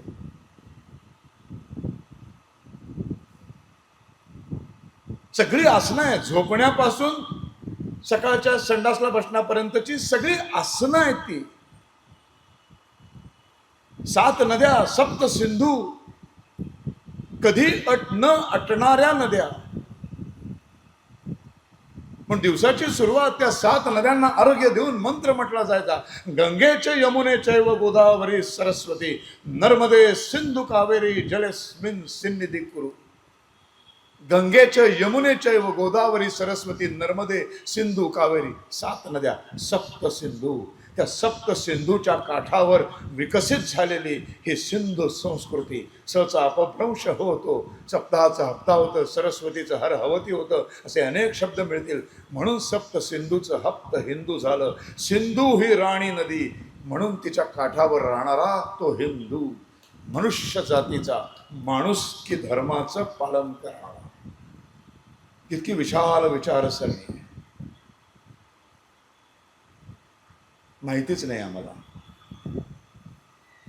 मग 12 वर्षानंतर बाहेर पडताना गुरु सांगायचा. त्या 12 वर्षातली त्याची प्रगती, त्याला नेमकं काय येतंय. सगळ्यांना सगळं शिकवलं जायचं, पण 2-4 वर्षानंतर, 5 वर्षानंतर त्यांच्या लक्षात यायचं की ह्याची गती इकडे नाही आहे. आपण सगळेजण शाळांमध्ये शिकलोय, एकच मास्तर तोच विषय शिकवतो, तीच मुलं तशीच बसतात, बाकडी वेगवेगळी नसतात, समसमान बाकडी, समसमान युनिफॉर्म, समसमान दप्तरं, सगळ्या वह्या पुस्तकं, अभ्यासक्रम, धडे, ते सगळ्यांना शिकवणारा मास्तर एकच. तरी सुद्धा त्या विषयामध्ये एका मुलाला 90 मार्क मिळतात आणि एक मुलगा नापास होतो. जातीचा काय संबंध? हा कर्तृत्वाचा संबंध आहे, हा बुद्धिमत्तेशी संबंध आहे. हे जेव्हा त्या गुरुच्या लक्षात यायचं 4-5 वर्षानंतर की ह्याची वेद आणि उपनिषद शिकण्यामध्ये गती नाही आहे, ह्याची स्मरणशक्ती तेवढी मजबूत नाही आहे, तेव्हा तो त्याचा मार्ग वळवायचा, त्याला क्षत्रियांकडे घेऊन जायचा. मग त्याला घोड्यावर बसणं, मग त्याला तलवारबाजी शिकवणं, धनुष्यबाण शिकवणं. तिथेही त्याची प्रगती नाही आहे, ते घाबरतो. तो त्याची तेवढी शारीरिक ताकद नाही आहे, मेंदूची कुवत नाही, सगळं पाठांतर करण्याची स्मरणशक्तीमध्ये कमी पडतोय. म्हणून तो ब्राह्मण वंशवर्णाचा होऊ शकत नाही. शारीरिक दुर्बल असल्यामुळं तो क्षत्रिय होऊ शकत नाही. मग त्याला गुरुजी व्यवसाय शिकवायला सुरुवात करायची. बघू ह्याच्यात कुठं ह्याचं मन लागतंय का, ह्याच्यात कुठं ह्याची प्रगती होते का. मग तिथेही काही होत नाही म्हटल्यावर त्याला शेवटी शूद्रा या व्यवसायामध्ये, जिथे ताकद लागत नाही, जिथे स्मरणशक्ती लागत नाही, जिथे बुद्धिमत्ता लागत नाही, जिथे पाठांतर लागत नाही, जिथं व्यवहार चातुर्य लागत नाही, व्यवसाय करायसाठी गणित लागत नाही, काही नाही. आज इथे या ज्ञानयोगमध्ये व्याख्यानाचा कार्यक्रम आहे, सकल हिंदू समाजाचं संमेलन आहे. तर स्टेज बांधायचं, इथे खुर्च्या मांडायच्या. त्याला शारीरिक क्षमता लागत नाही, तलवारबाजी करायची गरज नाही, घोड्यावरनं यायचं गरज नाही, काय विचार करायची गरज नाही, पाठांतराची गरज नाही. मग हे काम करायचं. मग हे शूद्रांना दिलं, तेही तितकंच महत्त्वाचं. त्यात कुणालाही 1, 2, 3, 4 आकडे दिलेले नाही, क्रमवार नाही, ते तितकंच महत्त्वाचं आहे. जिथे सर्वात जास्त स्वच्छता असते तिथेच परमेश्वर वास करतो. स्वच्छता तितकीच महत्त्वाची. सगळ्यात महत्त्वाचं 20 वर्षानंतर परत हे झालं. 20 वर्षानंतर 4 वर्षांचं एक युग मानलं जायचं. मला गंमत वाटेल. म्हणजे 20 वर्षानंतर 2 मुलं 8व्या वर्षी आत गेली 4 मुलं, त्यातली 4 मुलं बाहेर आली. एकाला गुरुनी ब्राह्मण वर्ण दिला, एकाला क्षत्रिय दिला, एकाला वैश्य दिला, एकाला शूद्र दिला. त्याच्यानंतर 4 वर्षांचं युग मानलं जायचं. त्या एका युगामध्ये काय असतं, एखाद्या माणसाला ना 2दा वाचलं की सगळं लक्षात राहतं. 1 पाटी, 2 पाटी, 3 पाटी. काही काही लोकांना जरा जास्त वेळ लागतो. त्या 12 वर्षाच्या कालावधीमध्ये ते ज्ञान संपादन करणं, लक्षात राहणं. एक त्या शूद्र म्हणून जो बाहेर पडलाय, ज्याला शूद्र वर्ण दिला गेला, सर्टिफिकेट दिलं गेलं, त्याला ते पाठ करायला ब्राह्मणाला 1 वर्षात झालं, ह्याला 12 वर्ष लागत असतील, 15 वर्ष लागत असतील. त्याची उरलेली 3 वर्ष आहेत, तो बाहेर जाऊन जर त्यांनी ते केलं तर तो गुरुकडे जाऊन सांगू शकत होता की आता मला ते यायला लागले सगळं, आता माझी परीक्षा घ्या. आणि शूद्राचा ब्राह्मण, शूद्राचा क्षत्रिय, शूद्राचा वैश्य होऊ शकत होता. दर 4 वर्षाच्या एका युगानंतर ही संधी प्रत्येकाला उपलब्ध होती. आज काय वेगळं आहे?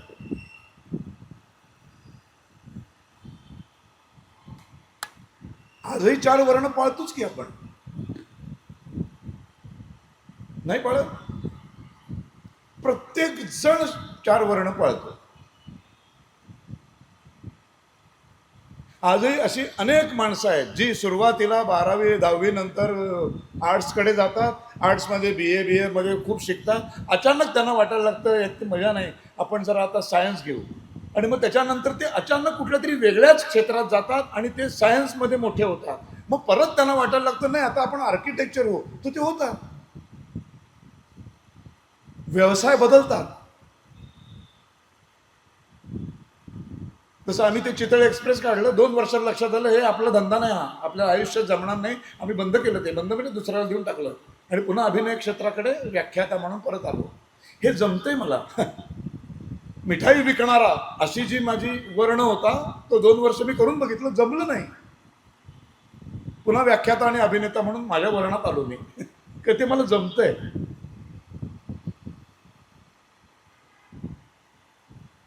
द्वेष नव्हता,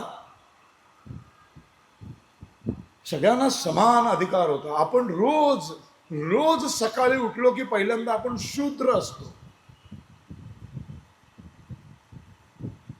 आता हे गुरुजी हे संस्कृत पाठ आहे, यांचं सगळं आहे, हे पूजा बिजा सांगतात, वेद मंत्र म्हणतात, पण रोज सकाळी उठले ना की पहिले 2 तास ते शूद्र असतात. त्यांच्या टॉयलेटमध्ये ते कोण ठेवलेलं नाही माणूस, त्याने माणसं धुवायला वगैरे, स्वतः धुतात सगळं. किती श्रीमंत असू दे माणूस, तर मुकेश अंबानी जगातल्या काही श्रीमंतांमधलं आहे म्हणून त्यांनी ढुंगण धुवायला माणूस नाही ठेवला, स्प्रे मारायला माणूस ठेवला. तो ठेवू शकतो ऍक्च्युली, पण त्यांनी नाही ठेवत, तो स्वतः करतो, शूद्राचं काम करतो. आपलं टॉयलेट, संडासचं भांडं आपण उठल्यानंतर बायको शिव्या देईल म्हणून 2 वेळा बघतो असं झालंय की नाही, 2दा फ्लश मारतो. काही शिंतोडे बिंतोडे असतील तर थांबतो तिथे. शूद्राचं काम करतो, भंग्याचं काम करतो. ते तितकंच महत्वाचं आहे, ते कमी नाही. मग शूद्र वर्णापासून सुरुवात करतो, मग आपण आंघोळ केल्यानंतर ब्राह्मण होतो. मग आपण काय येतात ते स्तोत्रमित्र म्हणतो, जरा पूजा बिजा करतो, म्हणजे आपण ब्राह्मण वर्णात प्रवेश करतो. मग आपण व्यवसाय करायला बाहेर पडतो, पैसे कमवायला. मग आपण वैश्य होतो. आणि जेव्हा आपल्या कुटुंबावर, राज्यावर, देशावर संकट येतं तेव्हा आपण सगळे लढायला तयार होतो आणि आपण क्षत्रिय धर्माचं पालन करतो. 4ही वर्णातून आपण सगळे जातो. सगळं आजही जसंच्या तसं आहे. फक्त ते आमचं ओरिजिनल आहे, त्याला श्रेय, त्याचं श्रेय हिंदूंना द्यायचं नाही. म्हणून आमच्या वेद मंत्रांना आमच्या सगळ्यांची रोज उठून टिंगल केली जाते. आणि का टिंगल केली जाते? कारण हिंदू 80% 90% हिंदूंना आपण हिंदू आहोत. आपला धर्मग्रंथ काय सांगतो, किती लॉजिकल, किती सायंटिफिकल, किती विज्ञाननिष्ठ माझी प्रत्येक कृती आहे, हेच आम्हाला माहिती नाही. पुन्हा संस्कृतकडे वळावं लागेल आपल्याला. आता अगदी तुम्हाला संस्कृत आलं नाही तरी चालेल, कारण आता सगळे आपले धर्मग्रंथ वेगवेगळ्या भाषांमध्ये भाषांतरित केलेले आहे. सगळे आपले वेद उपनिषद आता तुम्हाला वाचायला मिळतात. वाचा, प्रत्येकाला अधिकार आहे. काही काही संबंधच नाहीये काही. या सगळ्या परकीय आक्रमणानंतर काय होतं, कधी कधी कशा पद्धतीने हा वर्णातून जातीकडे वळलो आपण. व्यवसाय तयार झाले, मग समव्यावसायिक माणसं एकत्र राहू लागली त्या व्यवसायाच्या उन्नतीसाठी. सोपं पडतं ना. 4 जण सुतार काम करतायत, ते सगळे एकत्र असतील ना तर पटकन एकमेकांच्याकडनं वस्तू घेता येतात. तो रंदा मारायला घेता येतो, ती करवत पटकन माझ्याकडचे तुटले तर पटकन त्याच्याकडनं. सगळे एकत्र राहतात. कुंभार सगळे एकत्र राहिले, माळी सगळे एकत्र राहिले, ब्राह्मण सगळे एकत्र राहिले. त्याच्यातून त्या ब्राह्मण आळ्या तयार झाल्या, कुंभारवाडी तयार झाली, महारवाडा तयार झाला, चांभारवाडी तयार झाली. हे व्यवसाय, सगळे व्यवसाय. आणि मग जशी आक्रमणं व्हायला लागली तसे तसे सगळे घट्ट एकमेकाला धरून बसायला लागले. आणि ब्रिटिशांच्या लक्षात आलं, तोडा फोडा आणि राज्य करा. हे जर आपल्याला करायचं असेल तर हे जे सगळे व्यवसाय आहेत या व्यवसायांना जातीचं लेबल चिकटवून टाकू. आणि मग याच्या जाती बनल्या.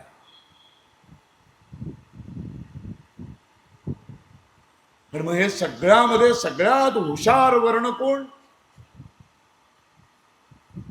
जो ज्ञान विज्ञान सगळ्यांपर्यंत पसरवण्याचं काम करणारा वर्ण कोण? तो ब्राह्मण वर्ण. मग हा ब्राह्मण वर्ण इथला नाहीच आहे म्हणून आर्यन रिटर्न थेरी आणली. हा ब्राह्मण परदेशात आला, पश्चिमेतनं इकडे आला. हे मूल भारतीय नाहीच. आणि ह्यांनी तुमच्यावर अत्याचार केले म्हणून तुम्ही शिकला नाहीत, असं द्वेषची बीज पेरायला सुरुवात केली.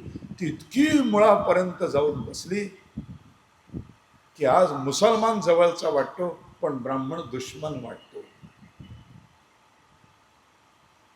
4 वर्णांमध्ये ब्राह्मण आणि क्षत्रिय हे सगळ्यात महत्वाचे घटक आहेत. हे 2 घटक जेव्हा एकत्रित नांदत असतात तेव्हा शांतता असते. आणि जेव्हा राज्य राष्ट्र शांत असतं तेव्हा व्यापार करणारा वैश्य वर्ण सुखानं व्यापार करतो. आणि जेव्हा तो सुखानं व्यापार करतो तेव्हा त्याच्या हाताखाली काम करणारा शूद्र समाज आनंदाने नोकरी करतो. 4ही वर्ण सुखाने जगतात. ब्रिटिशांच्या लक्षात आलं की मूळ दोघांमध्ये भेद निर्माण केला पाहिजे. ब्राह्मण आणि क्षत्रियांमध्ये फूट पाडली पाहिजे. आणि मग ती फूट पाडण्यामध्ये मॅक्समुलरला आणि मॅकॉलेला 100% यश प्राप्त झालं. आजही बघा तुम्ही सोशल मीडियावर माझ्या पोस्टच्या खाली, बडव्या तू तिकडनं आलायस, तू इथला नाहीच आहेस, वाटेल ते बोलतात. मला राग नाही येत, मला वाईट वाटतं. मला हे सगळं वाचलेलं असल्यामुळे, मला सगळं माहीत असल्यामुळे किती ह्याची भयानक फळं आता लागली आहेत झाडाला. वाईट वाटतं की एक तो संभाजीनगरचा तो आंबेडकरांचाच नातू म्हणतो जाहीरपणे की आम्ही औरंगाबादच म्हणणार. त्याचे वडील औरंगजेबाच्या कबरीवर फुलं व्हायला जातात. ज्या औरंगजेबाने आमच्या संभाजी महाराजांची कत्तल केली, हजारो लाखो स्त्रियांना बलात्कार केला, विकल्या, तलवारीच्या टोकावर धर्मांतरण केली, ते औरंगाबादला औरंगाबादच आम्ही म्हणणार जाहीरपणे म्हणतो. तो तळागाळापर्यंत हे सगळं पोचलंय. या सगळ्यातनं आपण जोपर्यंत बाहेर पडत नाही तोपर्यंत सकल हिंदू समाज एक होणार नाही. भयंकर अवघड काम आहे. सरकारी पातळीवरती असंख्य गोष्टी करता आल्या असत्या. आपल्या जवळचा देश चीन आदर्श उदाहरण आहे. भले तो आपला दुश्मन असेल पण शिकण्यासारखं इतक्या गोष्टी आहेत. आपला देश स्वतंत्र झाला 1947ला, चीन स्वतंत्र झाला 1949ला, आपल्या नंतर 2 वर्ष. आपण 2 वर्ष आधी स्वतंत्र होणे आजही आपल्या रस्त्यांची नावं आपल्यावर आक्रमण करणाऱ्यांची आहेत, आपल्या शहरांची नावं आक्रमण करणाऱ्यांची आहेत, आपले सगळे कायदे कानून आक्रमण करणाऱ्या धर्माच्या हिताचे बनवलेले आहेत. म्हणायला सेक्युलर राष्ट्र म्हणतो, म्हणायला निधर्मी राष्ट्र म्हणतो, पण मुस्लिम पर्सनल लॉ असतो, वक्फ बोर्डाचा कायदा असतो, मुसलमानांना सगळे अधिकार दिले जातात. एकीकडे म्हणतात आपण सगळे समान आहोत, पण समान कधीच तुम्ही राहू नये अशी रचना आमच्या सगळ्या न्यायनिवाड्यामध्ये करून ठेवलेली आहे. प्रत्येक गव्हर्नमेंटच्या फॉर्मवरती जर तुम्हाला एकसंध हिंदुस्थान, फक्त भारतीय लोक या देशात राहतात असं जर मनापासून करायचं असतं तर आपल्या सगळ्या शासकीय फॉर्मवरचा नाव, गाव, पत्ता, शैक्षणिक पात्रता इथंच फॉर्म संपला पाहिजे. त्याच्या पुढं जात, उपजात, धर्म, कारण हे वर्गीकरण झाल्याशिवाय लोकशाही राष्ट्रामध्ये निवडून येता येत नाही. विविध समाजांच्या मतपेट्यांचं राजकारण केल्याशिवाय लोकशाही यशस्वीच होऊ शकत नाही. तेव्हा राजकीय पुढारी नुसते बोलतात, ते कधीही जात संपवण्याच्या बाजूने उभे राहणार नाहीत. कुठलाच पक्ष नाही राहणार. ते तुम्हा आम्हाला मनापासून करावं लागेल. जोपर्यंत आम्ही तिलांजली देत नाही आमच्या जातीला, मनातून ती काढून टाकत नाही आणि आम्ही लिहायला सुरुवात करत नाही प्रत्येक फॉर्मवरती जात हिंदू, पोटजात हिंदू, धर्म हिंदू, सुरुवात केली पाहिजे.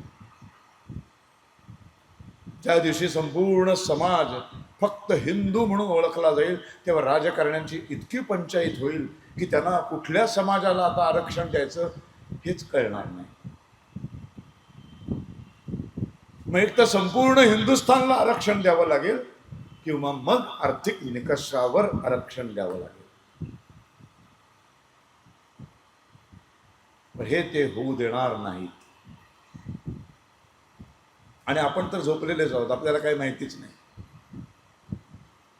आपण फक्त पगार कसा वाढेल, 2 BHKचा 3 BHK कसा होईल, 1 गाड्याच्या 2 गाड्या, कधीतरी शनिवार रविवार राहिला, फार्म हाऊस, काय गलिच्छ चक्रात अडकून टाकलंय. मानसिक दुबळं, पुरुषार्थ नावाची गोष्टच काढून घेतली आपल्या हिंदूंमधून. मुसलमानांना तसं नाही आहे. मुसलमान 2-2.5 वर्षापासून त्यांचं कुराण, त्यांचं हदीस, त्यांची इस्लामिक डिक्शनरी त्यांना व्यवस्थित शिकवली जाते. हे सगळे धर्माच्या बाबतीत कट्टर आहेत, ख्रिश्चन कट्टर आहेत. दुबळे राहिलो आम्ही. सकल हिंदू समाज बनवायचा असेल तर आपल्याला सगळ्यात पहिल्यांदा जात संपवावी लागेल. दुसरा काही पर्यायच नाही. आणि आपल्यावर आक्रमण करणारे ज्यांना, बघा, मुसलमानांना या देशातून तुम्ही पूर्ण काढून टाकलं, ही परिस्थिती भविष्यात कुठेही होणार नाही. हे होऊच शकत नाही. या देशातून सगळे मुसलमान गायब झाले असं कधी होऊ शकत नाही. कुठलाच राजकीय नेता आणि कुठलाच सत्तेत आलेला पक्ष हे करू शकत नाही. मग आपल्याला काय करावं लागेल? माझं घर आहे, मी या घराचा मालक आहे, हे माझ्या घरात राहणाऱ्या प्रत्येकाला सातत्याने त्याची जाणीव करून द्यावी लागेल. तुम्ही राहा इथे, आमचं राहण्याबद्दल मतच नाही काही, पण हा देश आमचा आहे. तुम्ही यायच्या आधी हा आमचा होता, शक यायच्या आधी आमचा होता, हूण यायच्या आधी आमचा होता, मुसलमान यायच्या आधी आमचा होता, पोर्तुगीज, ब्रिटिश सगळे यायच्या आधी हा देश फक्त हिंदूंचाच होता आणि तो पुढेही हिंदूंचाच राहील. तुम्ही आमच्या घरात येऊन पाहुण्यासारखे राहा, आमच्या घरचे होऊन राहा. आणि जर तुम्ही आमच्यावर दादागिरी करणार असाल, आमच्याच घरात राहून आमच्याच घराला सुरुंग लावणार असाल, आमच्याच पोरीबाळींना नासवणार असाल, आमच्याच पोरीबाळींना विकणार असाल, लव जिहादमध्ये बाटवणार असाल, आमच्याच कत्तली करणार असाल, आमचेच मंदिरांचे देव आमचे फोडणार असाल, तोडणार असाल, तर तुम्हाला आम्हाला ठणकावून सांगावं लागेल की होय, आमच्यामध्ये एक छत्रपती शिवाजी महाराज जन्माला येऊन गेले, आमच्यामध्ये एक छत्रपती संभाजी महाराज जन्माला येऊन गेले. आम्हाला अर्धा मंत्र माहिती आहे, अहिंसा परमो धर्मा. या अहिंसा परमोच्च धर्माच्या रक्षणासाठी हातामध्ये शस्त्र घेणं हा त्याहीपेक्षा सर्वश्रेष्ठ धर्म आहे. म्हणून पुढचा अर्थ आहे धर्म हिंसा तथैवच. तुम्ही जास्त नाटक केलं तर तुम्हाला संपवायला आम्ही मागं पुढं बघणार नाही. कारण मला माझं घर वाचवायचंय आणि या देशातून हिंदूंना हकललं तर तुम्हाला जगात कुठेही तुमचा हक्काचा देश नाही. ख्रिश्चनांसाठी 100 देश आहेत, मुसलमानांसाठी 55-56 देश आहेत, हिंदूंसाठी देश नाही. राहता तुम्ही अमेरिकेत, राहता तुम्ही इंग्लंडमध्ये, ऑस्ट्रेलिया, सगळ्यांचे नातेवाईक असतील. त्यांना एकदा विचारा, कधी ऑस्ट्रेलियन आणि इंडियन, अमेरिकन आणि इंडियन असा प्रश्न आला की पहिली प्रायोरिटी अमेरिकेत अमेरिकनच लोकांना असते, ऑस्ट्रेलियामध्ये ऑस्ट्रेलियनच लोकांना असते. कधी मती फिरेल, कधी काय होईल आणि तुम्हाला विमानात बसवून इकडे पाठवलं जाईल, तुम्हाला इथेच पाठवणार.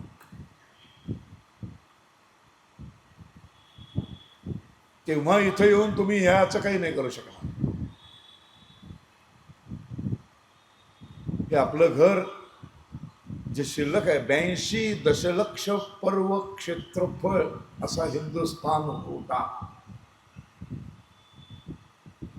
म्यानमार, अफगाणिस्तान, भूतान, नेपाळ, चीनचा काही भाग, पाकिस्तान, बांगलादेश, अफगाणिस्तान, इंडोनेशिया सगळं आपलं होतं. 82 दशलक्ष पर्व क्षेत्रफळ. आज किती क्षेत्रफळ शिल्लक राहिलं? फक्त 50 दशलक्ष क्षेत्रफळ आम्ही गमावलं. का गमावलं? सावरकरांचंच वाक्य आहे, जे देश इतिहास विसरतात त्यांचा भूगोल बिघडतो. आता अजून भूगोल बिघडवण्याची कारस्थानं सुरू आहेत. आणि लोकशाही आहे, लोकशाहीमध्ये संख्येला प्रचंड महत्त्व प्राप्त होतं आणि निवडणुका कधी न संपणारी प्रोसेस आहे, सतत निवडणूक आहे. त्यामुळे कुठलाही राजकीय पक्ष हिंदूंच्या मागं कधीही ठामपणे उभा राहणार नाही. विसरून जा, भ्रमातच राहू नका. एखादा राजकीय पक्ष भले तो किती बोलू दे, भगवे ध्वज लावू दे, हिंदुत्ववादी म्हणून दांडोरे पिटू दे, हिंदूंच्या मागं कुठलाच राजकीय पक्ष कधीच येणार नाही. हिंदूंनो, तुम्हाला स्वाभिमानाने जगायचं असेल तर तुम्हालाच उभं राहावं लागेल. एका हिंदूला दुसऱ्या हिंदूच्या हातात हात घालून उभं राहावं लागेल. ही एक चेन उभी करावी लागेल. आणि हातात हात घालताना आम्ही ब्राह्मण आहे, हा कोण कुणबी आहे, तो मराठा आहे, तो आणि कोण आहे, शी, आम्ही फक्त हिंदू आहोत, अशी तुमची एक 60-70 करोड हिंदूंची एक मतपेटी ज्या दिवशी बनेल त्या दिवशी तुमच्या मतपेटीचं राजकारण सुरू होईल. जे चायनाने करून दाखवलं. जपानचं वर्चस्व होतं चायनावर, जपानचं राज्य होतं चायनावर. पुढच्या 2 वर्षात चायनाने 49ला स्वतंत्र झाल्यानंतर सगळ्या रस्त्यांचे जॅपनीज लोकांची नावं पहिली पुसून टाकली. इतिहासातनं जपान आणि जॅपनीज संस्कृती, जॅपनीज नेते मंडळी, त्यांचे सम्राट सगळे काढून फेकून दिले. इतिहास क्लीन केला, स्वच्छ केला. फक्त चायनीज संस्कृतीचा बनवला. शिक्षण पद्धती फक्त चायनीज संस्कृतीची बनवली. पहिलं काम त्यांनी हे केलं. कारण करू शकले, कारण तिथे लोकशाही नाही.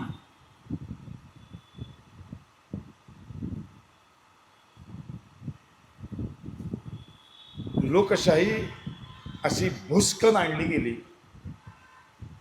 लाखो वर्ष एक राजा जो सांगेल तसं वागणारी प्रजा, लाखो वर्ष. आणि एक 14 ऑगस्टची रात्र येते आणि 15 ऑगस्टला सकाळी आम्हाला सांगतात आता पारडं फिरलं. आता राजा सेवक झाला, प्रजा राजा झाली आहे ना. लोकशाही म्हणजे असं. ह्याला आम्ही राजे झालो, पण राजा झालो म्हणजे काय झालो, म्हणजे मला काय करायचंय ह्याचं ट्रेनिंगच नाही. साधा कॉम्प्युटर आला शासकीय सगळ्या कार्यालयामध्ये तर त्याचं ट्रेनिंग दिलं गेलं. कंपल्सरी वयाच्या 40, 42, 45 वर्षाची माणसं कंटाळून का होईना ते कॉम्प्युटरचे क्लासेस जॉईन करावे लागले, नाहीतर राजीनामा द्या म्हणून बाहेर पडायला सांगितलं. काही लोक कंटाळून बाहेर पडली. हे आता कुठे शिकायचं आहे, त्यांना नोकऱ्या करायच्या होत्या ते शिकले झक मारत. साधा कॉम्प्युटर सिस्टीम अंमलात आणायची तर त्याचं 2 महिने ट्रेनिंग दिलं गेलं. लाखो वर्ष प्रजा एका राजाच्या तालावर नसते, त्या प्रजेला राजा बनवण्याची सिस्टीम कुठलंही ट्रेनिंग न देता या देशामध्ये एका रात्रीत आणली गेली. कशी यशस्वी होणार? उधळली, गुरं उधळतात ना मैदानात, तशी उधळली. कोणाचाच कंट्रोल राहिला नाही. मग जो तो आपापल्या स्वार्थाप्रमाणे आपल्या हाताला लागतील ती गुरं पकडून आपलं आपलं राजकारण करायला लागला. हे सगळ्या गुरांना एकत्र आणणारी संस्थाच नाही. हा सगळा विचार करून काँग्रेसमध्ये असलेले, कट्टर काँग्रेसी असलेले केशव बळीराम हेडगेवार काँग्रेसमधनं बाहेर पडले आणि या सगळ्या भरकटलेल्या गुरांना एकत्र आणायला पाहिजे. या हिंदूंच्या हिताची एक संघटना पाहिजे म्हणून बाबाराव सावरकरांच्या प्रेरणेतून राष्ट्रीय स्वयंसेवक संघाची स्थापना झाली. दुर्दैवाने आज बाबाराव सावरकरांचं म्हणजे विनायक दामोदर सावरकरांचे मोठे बंधू हे राष्ट्रीय स्वयंसेवक संघाचे फाउंडर मेंबर होते, हे कोणीही सांगत नाही. त्यांच्या हिंदू महासभेची तरुण जी काय ती युवा संघटना जशा असतात, ही पहिल्यांदा संघाची शाखा आणि ताकद वाढवण्यासाठी हिंदू महासभेची युवा संघटना पहिल्यांदा राष्ट्रीय स्वयंसेवक संघात बाबारावांनी विलीन केली. हेडगेवार आणि बाबाराव संपूर्ण देशभर फिरून संघाची बाजू मांडत फिरले, शाखा निर्माण केल्या. त्या बाबारावांना विसरले RSS वाले.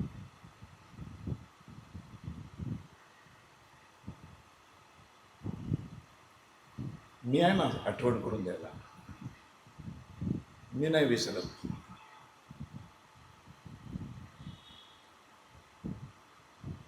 म्हणून हिंदू समाज आज उभा आहे. संघच नसता तर काय झालं असतं, कधीतरी भयान परिस्थिती. मग हा हिंदू समाज एकत्र होऊ नये म्हणून मग संघाला टार्गेट करण्यात आलं. सतत संघ कसा संपेल, संघ कसा मोडेल, संघ कसा वाकेल. अत्यंत निस्वार्थी माणसं जिथे काम करतात ना तिथे वाकवता येत नाही, कोणाला मोडता येत नाही, करू शकलं नाही, त्यांना कोणी हलवू शकलं नाही आणि ते उभे आहेत आज 100 वर्ष. असा हा हिंदू समाज. आपण आपल्या इतिहासाचं वाचन करणं अत्यंत महत्त्वाचं आहे आणि आपल्या घरात घुसलेल्या अधर्मीयांना जर वटणीवर आणायचं असेल, आपण सांगू आपल्या घराच्या नियमांप्रमाणे तुम्ही राहायचं, अगदी सुखानं राहा, आनंदाने राहा. जसं तुम्ही अमेरिकेत अमेरिकन लोकांच्या सांगण्याप्रमाणे राहता, फ्रान्समध्ये फ्रेंच सांगतील तसं वागता, त्यांच्या कायद्यानुसार वागता, जपानमध्ये जॅपनीज माणसांच्या कायद्यानुसार वागतात. ते म्हणतात इथे मशिदीवर भोंगे नाही, जपानमध्ये एकही भोंगा नाही. पण तिथल्या मुसलमानांचा अल्लाह कधी कोपला नाही, रागावला नाही, तेही आनंदाने राहतात. अमेरिकेत राहतात, सगळीकडे राहतात. फक्त भारतातच राहत नाहीत, कारण गलिच्छ राजकारण,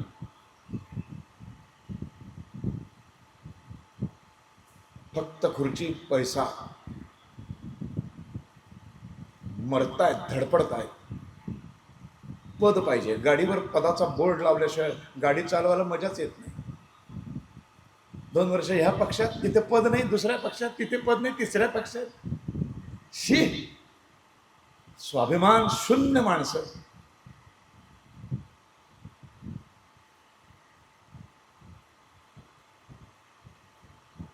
आपल्या घरात घुसलेल्या अधर्मीयांना, ते अधर्मी का म्हणतोय, फक्त मुसलमान नाही आहेत, त्याच्यापेक्षा जास्त हिंदू आहेत जे अधर्माने वागणारे आहेत. त्या सगळ्यांना वटणीवर आणायचं आहे आपल्याला. थोडंसं कठोर व्हावं लागेल. श्रीरामाला वडिलांनी सांगितलं की सगळं सोड आणि वनात निघून जा. पृथ्वीचा राजपद मिळणार होतं. पृथ्वीच्या राजाची राजवस्त्र, अलंकार, तो सोन्याचा मुकुट, सोन्याचं सिंहासन, सगळं एका क्षणात सगळं सोडून दिलं. भगवी कपनी परिधान केली आणि प्रभू श्रीराम निघाले. सगळं सोडलं, धनुष्यबाण, शस्त्र नाही सोडलं. राम आपल्याला शस्त्र सोडायचं नाही हे शिकवतो. आम्ही बाकी सगळं धरण्यासाठी धडपडलो, शस्त्र सोडून दिलं. आज रस्त्यावर लढायची वेळ आली तर आपल्याकडं धुणं वाळत घालायच्या काठी व्यतिरिक्त काही नाही. ती सुद्धा नाही आता, कारण ड्रायर होऊन म्हणणं कोरडेच येतात कपडे. पूर्वी निदान ती तरी असायची, ती असे घालायचो आम्ही गड्या घालून. ती नाही आता.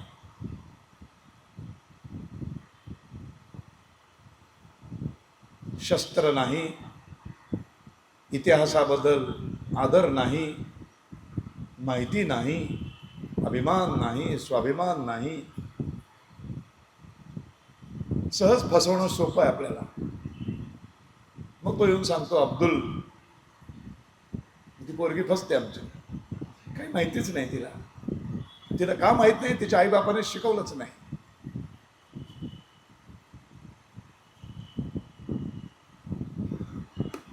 असं आहे. तर आपल्याला आता दोन गोष्टी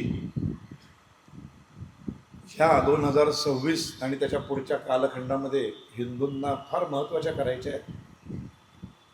लढाया, रणांगणं आणि हातातले शस्त्र आता बदलले. आता छत्रपती शिवाजी महाराज आपले आदर्श आहेत म्हणून आता आपल्याला घोड्यावर बसून तलवारीने लढायचं नाही. लोकशाही राष्ट्र आहे, ते काय आपण काही बदलू शकत नाही. पण या लोकशाही राष्ट्रामध्ये दर 5 वर्षांनी एक निवडणूक नावाची लढाई येते. त्या लढाईमध्ये मुख्य सैनिक आपण असतो. म्हणून सगळे सेनापती लाचार होऊन आमच्या दरवाजावर येतात. तुम्ही माझ्यासाठी लढा, माझ्यासाठी लढा, माझ्यासाठी. किती लाचार होतात. कीव येते मला. 5 वर्ष कामच करत नाहीत ना, त्यामुळे त्यांना दरवाजावर येऊन लाचारी करावी लागते. एखादा काम करणार असेल तर त्याला सांगायची गरज नाही. एकदा उभा राहून जाहीरपणे सांगितलं मी उभा आहे की त्यांनी गॅरंटी पाहिजे मला देणारच मत, कारण मी कामच केलेलं. पण कामच केलेलं नसतं, मग दरवाजामध्ये जाऊन लाचार व्हावं लागतं. वर पैसे द्यावे लागतात, भांडीकुंडी द्यावी लागतात, विकत घेतलं जातं. जे काय देतील ते सगळं घ्या, आपल्याच बापाचं आहे ते. त्या आईला त्यांनी काय स्वतःच्या खिशातनं नाही दिलं. काय देतील ते, जे पक्ष येईल तो द्या म्हणावं. भांडीकुंडी घ्या, पैसे घ्या, सगळं घ्या. पण ज्या दिवशी युद्धाची वेळ येईल आणि रणांगणामध्ये उतराल, कुठल्या तरी शाळेमध्ये तुमचा नंबर येईल, शांतपणे उभे राहा. ती 10-12 नावं आहेत, ते प्रत्येक नावाच्या पुढं नाव वाचा आणि विचार करा, हिंदूंच्या हिताचं ह्यांनी काय केलंय, ह्यांनी हिंदूंच्या हिताचं काय केलंय, नाही केलंय. फुल्ली मारा, फुल्ली मारा, फुल्ली मारा, फुल्ली मारा. मग एक त्यातला कोणीतरी तुम्हाला हिंदू हिताचं करणारा, हिंदूंसाठी थोडंफार तरी काहीतरी करणारा, कोणीच सगळे मिळून 100% कोणीच काय करणार नाही. तर त्या सगळ्या 10 नालायकामधला एक बरा, कमीत कमी आपलं नुकसान करणारा आणि कधीतरी निदान आमच्या मागं जो उभा राहील त्याची आपल्याला शाश्वती वाटते, अशा माणसावर विचार करा. जो हिंदू हित की बात करेगा वही देश पर राज करेगा. आणि मग ते बटन दाबा. कोणी तुम्हाला घाईवी करत नाही. मंदिर नाही येते, विठ्ठल असं धरलं डोसकं असे त्याचे ढकललं असे, असं काही नाही करत. जाऊन तिथे उभे राहा, शांतपणे विचार करा. आणि महामंत्र लक्षात ठेवा, जो हिंदू हित की बात करेगा वही देश पर राज करेगा. मग ते बटन दाबा. बरं, नोटा दाबून काही उपयोग होत नाही. नोटा दाबण्याचा त्यांनाच फायदा होतो. हे बावळटपणा करू नका. किंवा त्या दिवशी जायचंच नाही. काय सगळे नालायक आहेत. नाही नाही नाही, त्यातल्या कमी नालायकाला द्यायचं निवडून. कारण मुसलमान 100% मतदान करतात. तो बरोबर आपल्या उलटा विचार करतात. ते त्या 10तला मुसलमानांचं सर्वात जास्त भलं कोण करणार आहे त्याचा ते विचार करतात आणि मत देतात. मग आयुष्यभर काँग्रेसने भलं केलं, त्या काँग्रेसला दिलं. एकदा कधीतरी त्यांच्या मुस्लिम दिसला, हुसेन बिसेन दिसला, लगेच काँग्रेसला फाट्यावर मारलं, हुसेनला दिलं. झालं ना मालेगावमध्ये, झालं ना मुंबईमध्ये. गोळवलकर गुरुजींचे एक फार सुंदर गोष्ट सांगायची. ते गोळवलकर गुरुजी, त्यांच्या पुस्तकात आहे ही गोष्ट. एक महापूर येतो, तर ते महापुरामध्ये बुडून वाहून जाणार या भीतीने एक माणूस त्याच्या छातीपर्यंत पाणी येतं, गळ्यापर्यंत येतं. मग त्याला एक मोठा वृक्ष दिसतो, तो वृक्षावर चढतो, पहिल्या फांदीवर जाऊन बसतो. वृक्ष सुटलो, पाणी खाली गेल्यावर मग आपण जाऊ.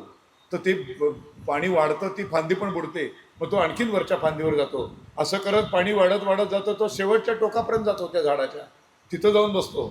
ती अशी अशी जुळत असते बघा फांदी अगदी वरची. तो जीवाच्या आकांताने ती फांदी घट्ट धरून बसलेला असतो. म्हणतो 2 दिवस उपाशी राहिलो तरी चालेल, हे महापुराचं पाणी संपलं की खाली जाऊ आपण. त्याला हुश्य वाटतं. हुश्य वाटेपर्यंत त्याच फांदीवर एक विषारी नाग बसलेला असतो. तो पण खालून असाच जीव वाचवत आलेला असतो. आता दोघं जन्मजात दुश्मन, पण चायला शत्रू एक आहे महा, म्हणून हे दोघं मित्र होतात. ह्याला पण कळतं आत्ता दंश मारायला गेलो आणि लात मारली, खाली गेलो, मी गेलो. ह्याला वाटतं ह्याला मारायला गेलो, माणूस खाली गेला, गेलो, गप्प बस. दोघांनाही वाटतं आपण गप्प बसणं हे हिताचं आहे, कारण महापूर हे दोघांचं कॉमन शत्रू आहे. असे ते 3 दिवस दोघं नुसतेच बघत बसतात. आता हा अनुभव लक्षात घेऊन महापूर ओसरल्यानंतर तो माणूस म्हणाला, सगळे नाग चांगले असतात, तर तो त्याच्या एवढा गाढव कोणी नाही. गोळवलकर गुरुजींची गोष्ट आहे. शत्रुबोध कळला पाहिजे. 4 दिवस चांगला वागला म्हणजे माझा नाही.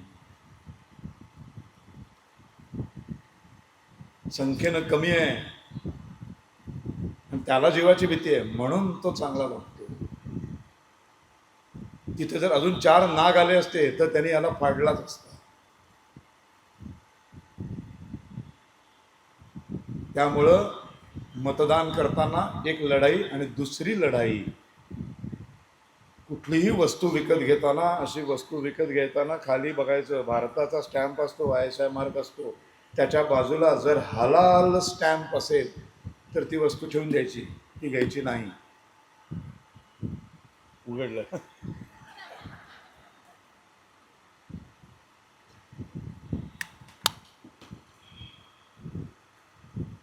कुठल्याही परिस्थितीत हलाल स्टॅम्प असलेली कुठलीही वस्तू विकत घेणं म्हणजे एका कसाबला ट्रेनिंग देणाऱ्या पैशामध्ये आपलं योगदान देणं आहे, लक्षात ठेवा. हलाल स्टॅम्प उद्योजक आपल्या वस्तू 55 इस्लामिक राष्ट्रांमध्ये विकल्या जाव्या, ती बाजारपेठ मिळावी म्हणून त्याच्यावर हलालचा स्टॅम्प घेतात. आणि भारतामध्ये भारतातले 30% मुसलमान हलाल असलेल्याच वस्तू घेतात. तो ग्राहक आपल्याला मिळावा म्हणून ते हलाल स्टॅम्प टाकतात. हा हलाल स्टॅम्प मिळवण्यासाठी जी फी भरावी लागते, ती फी 5-7 वर्षापूर्वी आम्हीच मुंबईमध्ये त्या हलालचं इंटरनॅशनल एक सेमिनार भरणार होतं, ते आम्ही सगळ्यांनी हाणून पाडलं, ते रद्द करायला लावलं. तेव्हा 5-6 वर्षांपूर्वी काहीतरी $14,000 बिलियन संपूर्ण जगातून हलाल सर्टिफिकेशनसाठी त्यांच्याकडे जमा होता. त्याच्यातून लव जिहादसाठी जे ट्रेनिंग दिलं जातं, सगळ्या जिहादसाठी जे ट्रेनिंग दिलं जातं, बॉम्ब ब्लास्ट करणं, ताजवर हल्ला करणं, संसद भवनावर हल्ला करणं, ह्याच्यासाठी जे स्पेशल ट्रेनिंग दिलं जातं, जो पैसा पुरवला जातो, तो नकळतपणे आपणच दिलेला असतो पैसा. मॅकडोनल्ड, भारतातली संपूर्ण मॅकडोनल्ड ही हलाल सर्टिफाईड आहे. पहिलं जाणं बंद करा. हायवेवरनं जात असताना घरातनंच काहीतरी थोडंसं खाण्याच्या वस्तू बरोबर घेऊनच जा. इतर वेळेला आम्ही दिसलो की नको तिकडे आमचे फोटो काढताना, तर ती फोटो घाणेरडी सवय आहे, ती तिकडं चांगली आहे. कुठल्याही हायवेच्या हॉटेलचं नाव असतं जय भवानी हॉटेल, शंकराचा फोटो असतो, आपल्याला वाटतं आपलंच हॉटेल आहे. हॉटेलमध्ये गेलं की त्याच्या काउंटरवरती जे फोनपे, जीपे असे ते काय म्हणतात त्याला QR कोड असतात. फक्त मोबाईलचा कॅमेरा ऑन करायचा, आत जाताना ते फक्त स्कॅन करायचं. भवानी हॉटेल असतं, त्याच्यावर नाव येतं अब्दुल रहमान. लगेच टेबलाला युटर्न मारायचा, निघून जायचं. तो विचारतो भाभी क्या हो गया, नाही मूड नाही आहे. आणि हे युटर्न मारून जाण्याचा अधिकार संविधानाने तुम्हाला दिलेला आहे.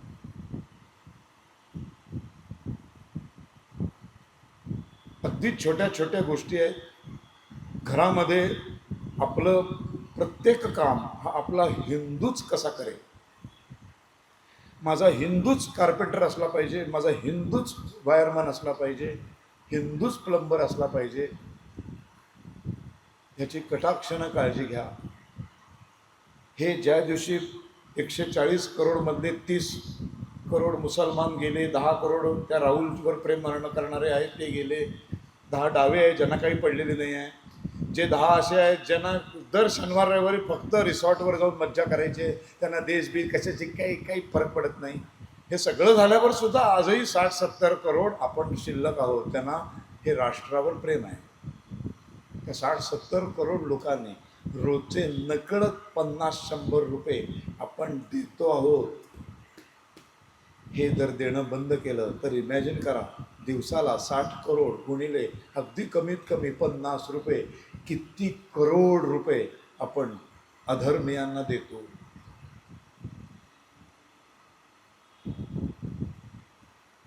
खूप कष्ट लागतील याच्यासाठी. भाजी आणताना, फळभाज्या आणताना बाहेर पडलात की बघा, जे जपानने केलं ना, अमेरिकेला लाईनीवर आणलं. अमेरिकन वस्तूच घेतली नाही. त्या हिरोशिमा नागासाकी नंतर जपानला पूर्ण उभं करण्यासाठी अमेरिकेला सगळी बाजारपेठ उभी केली अमेरिकेने. पण जॅपनीज माणसाने ठरवलं की अमेरिकन दुकानातनं बिलकुल वस्तू विकतच घ्यायची नाही, कारण या अमेरिकन लोकांनी आमच्या देशावर अणुबॉम्ब टाकला आहे. राष्ट्रावर प्रेम असं असतं. त्या सर्वसामान्यांनी ठरवलं की अमेरिकन वस्तूच घेणार नाही, तुम्ही पण ठरवा. थोडेसे कष्ट पडतात, थोडंसं लांब जावं लागतं, शोधावं लागतं. एकदा सापडला की मग त्याला सोडू नका, मग कायम त्यालाच बोलवा. त्याला नीट समजावून सांगा की तू इतका उर्मट आहेस, नालायक आहेस, वेळेवर येत नाही, तरी तुला का बोलवते मी. त्या वायरमॅनला सांगा, तो काम करत असताना बाजूला उभ्या राहून असं सांगा त्याला, नालायका तुला का बोलवते माहिती आहे, ते पोंक्षेने सांगितलंय आम्हाला असं सहाय्य करायला, तर आता वेळेवर ये. मग त्याला हे शिकवा, त्याला हिंदू असण्याची जाणीव करून द्या. हे सगळं प्रत्येक माणसाला करावं लागणार आहे. नुसती संमेलनं आणि आमची व्याख्यानांनी काही होणार नाही. फक्त एक दिशा मिळते एवढंच. इथे उड्या बसलेल्यांपैकी मी फक्त 10 माणसांकडनं अपेक्षा करतो की 10 माणसं सांगितल्या पद्धतीने विचार करू लागतील. बाकी मी कोणाकडनंही, एकाही हिंदूकडनं, एवढ्या जनसमुदायातल्या कोणीतरी 10 असतील ज्यांना माझे विचार पटून ते खरोखर प्रॅक्टिकली तसं करायला लागतील, इतकी माफक अपेक्षा आहे माझी. इतकं मी ओळखतो हिंदूंना.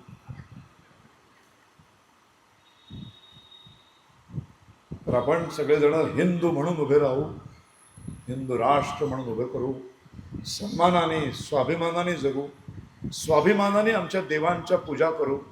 आमच्या देवांचे, आमच्या संतांचे, आमच्या धर्मग्रंथांचे कोणी टिंगल करणार नाही, एवढी ताकद, एवढी हिंदूंची दहशत निर्माण करू, हे सांगतो आणि इथेच थांबतो. धन्यवाद. आता संपूर्ण वंदे मातरम होणार आहे. 1-2 मिनिटं फक्त आपल्याला थांबायचं आहे. श्री प्रशांत देरगुळकर यांचे आम्ही आभार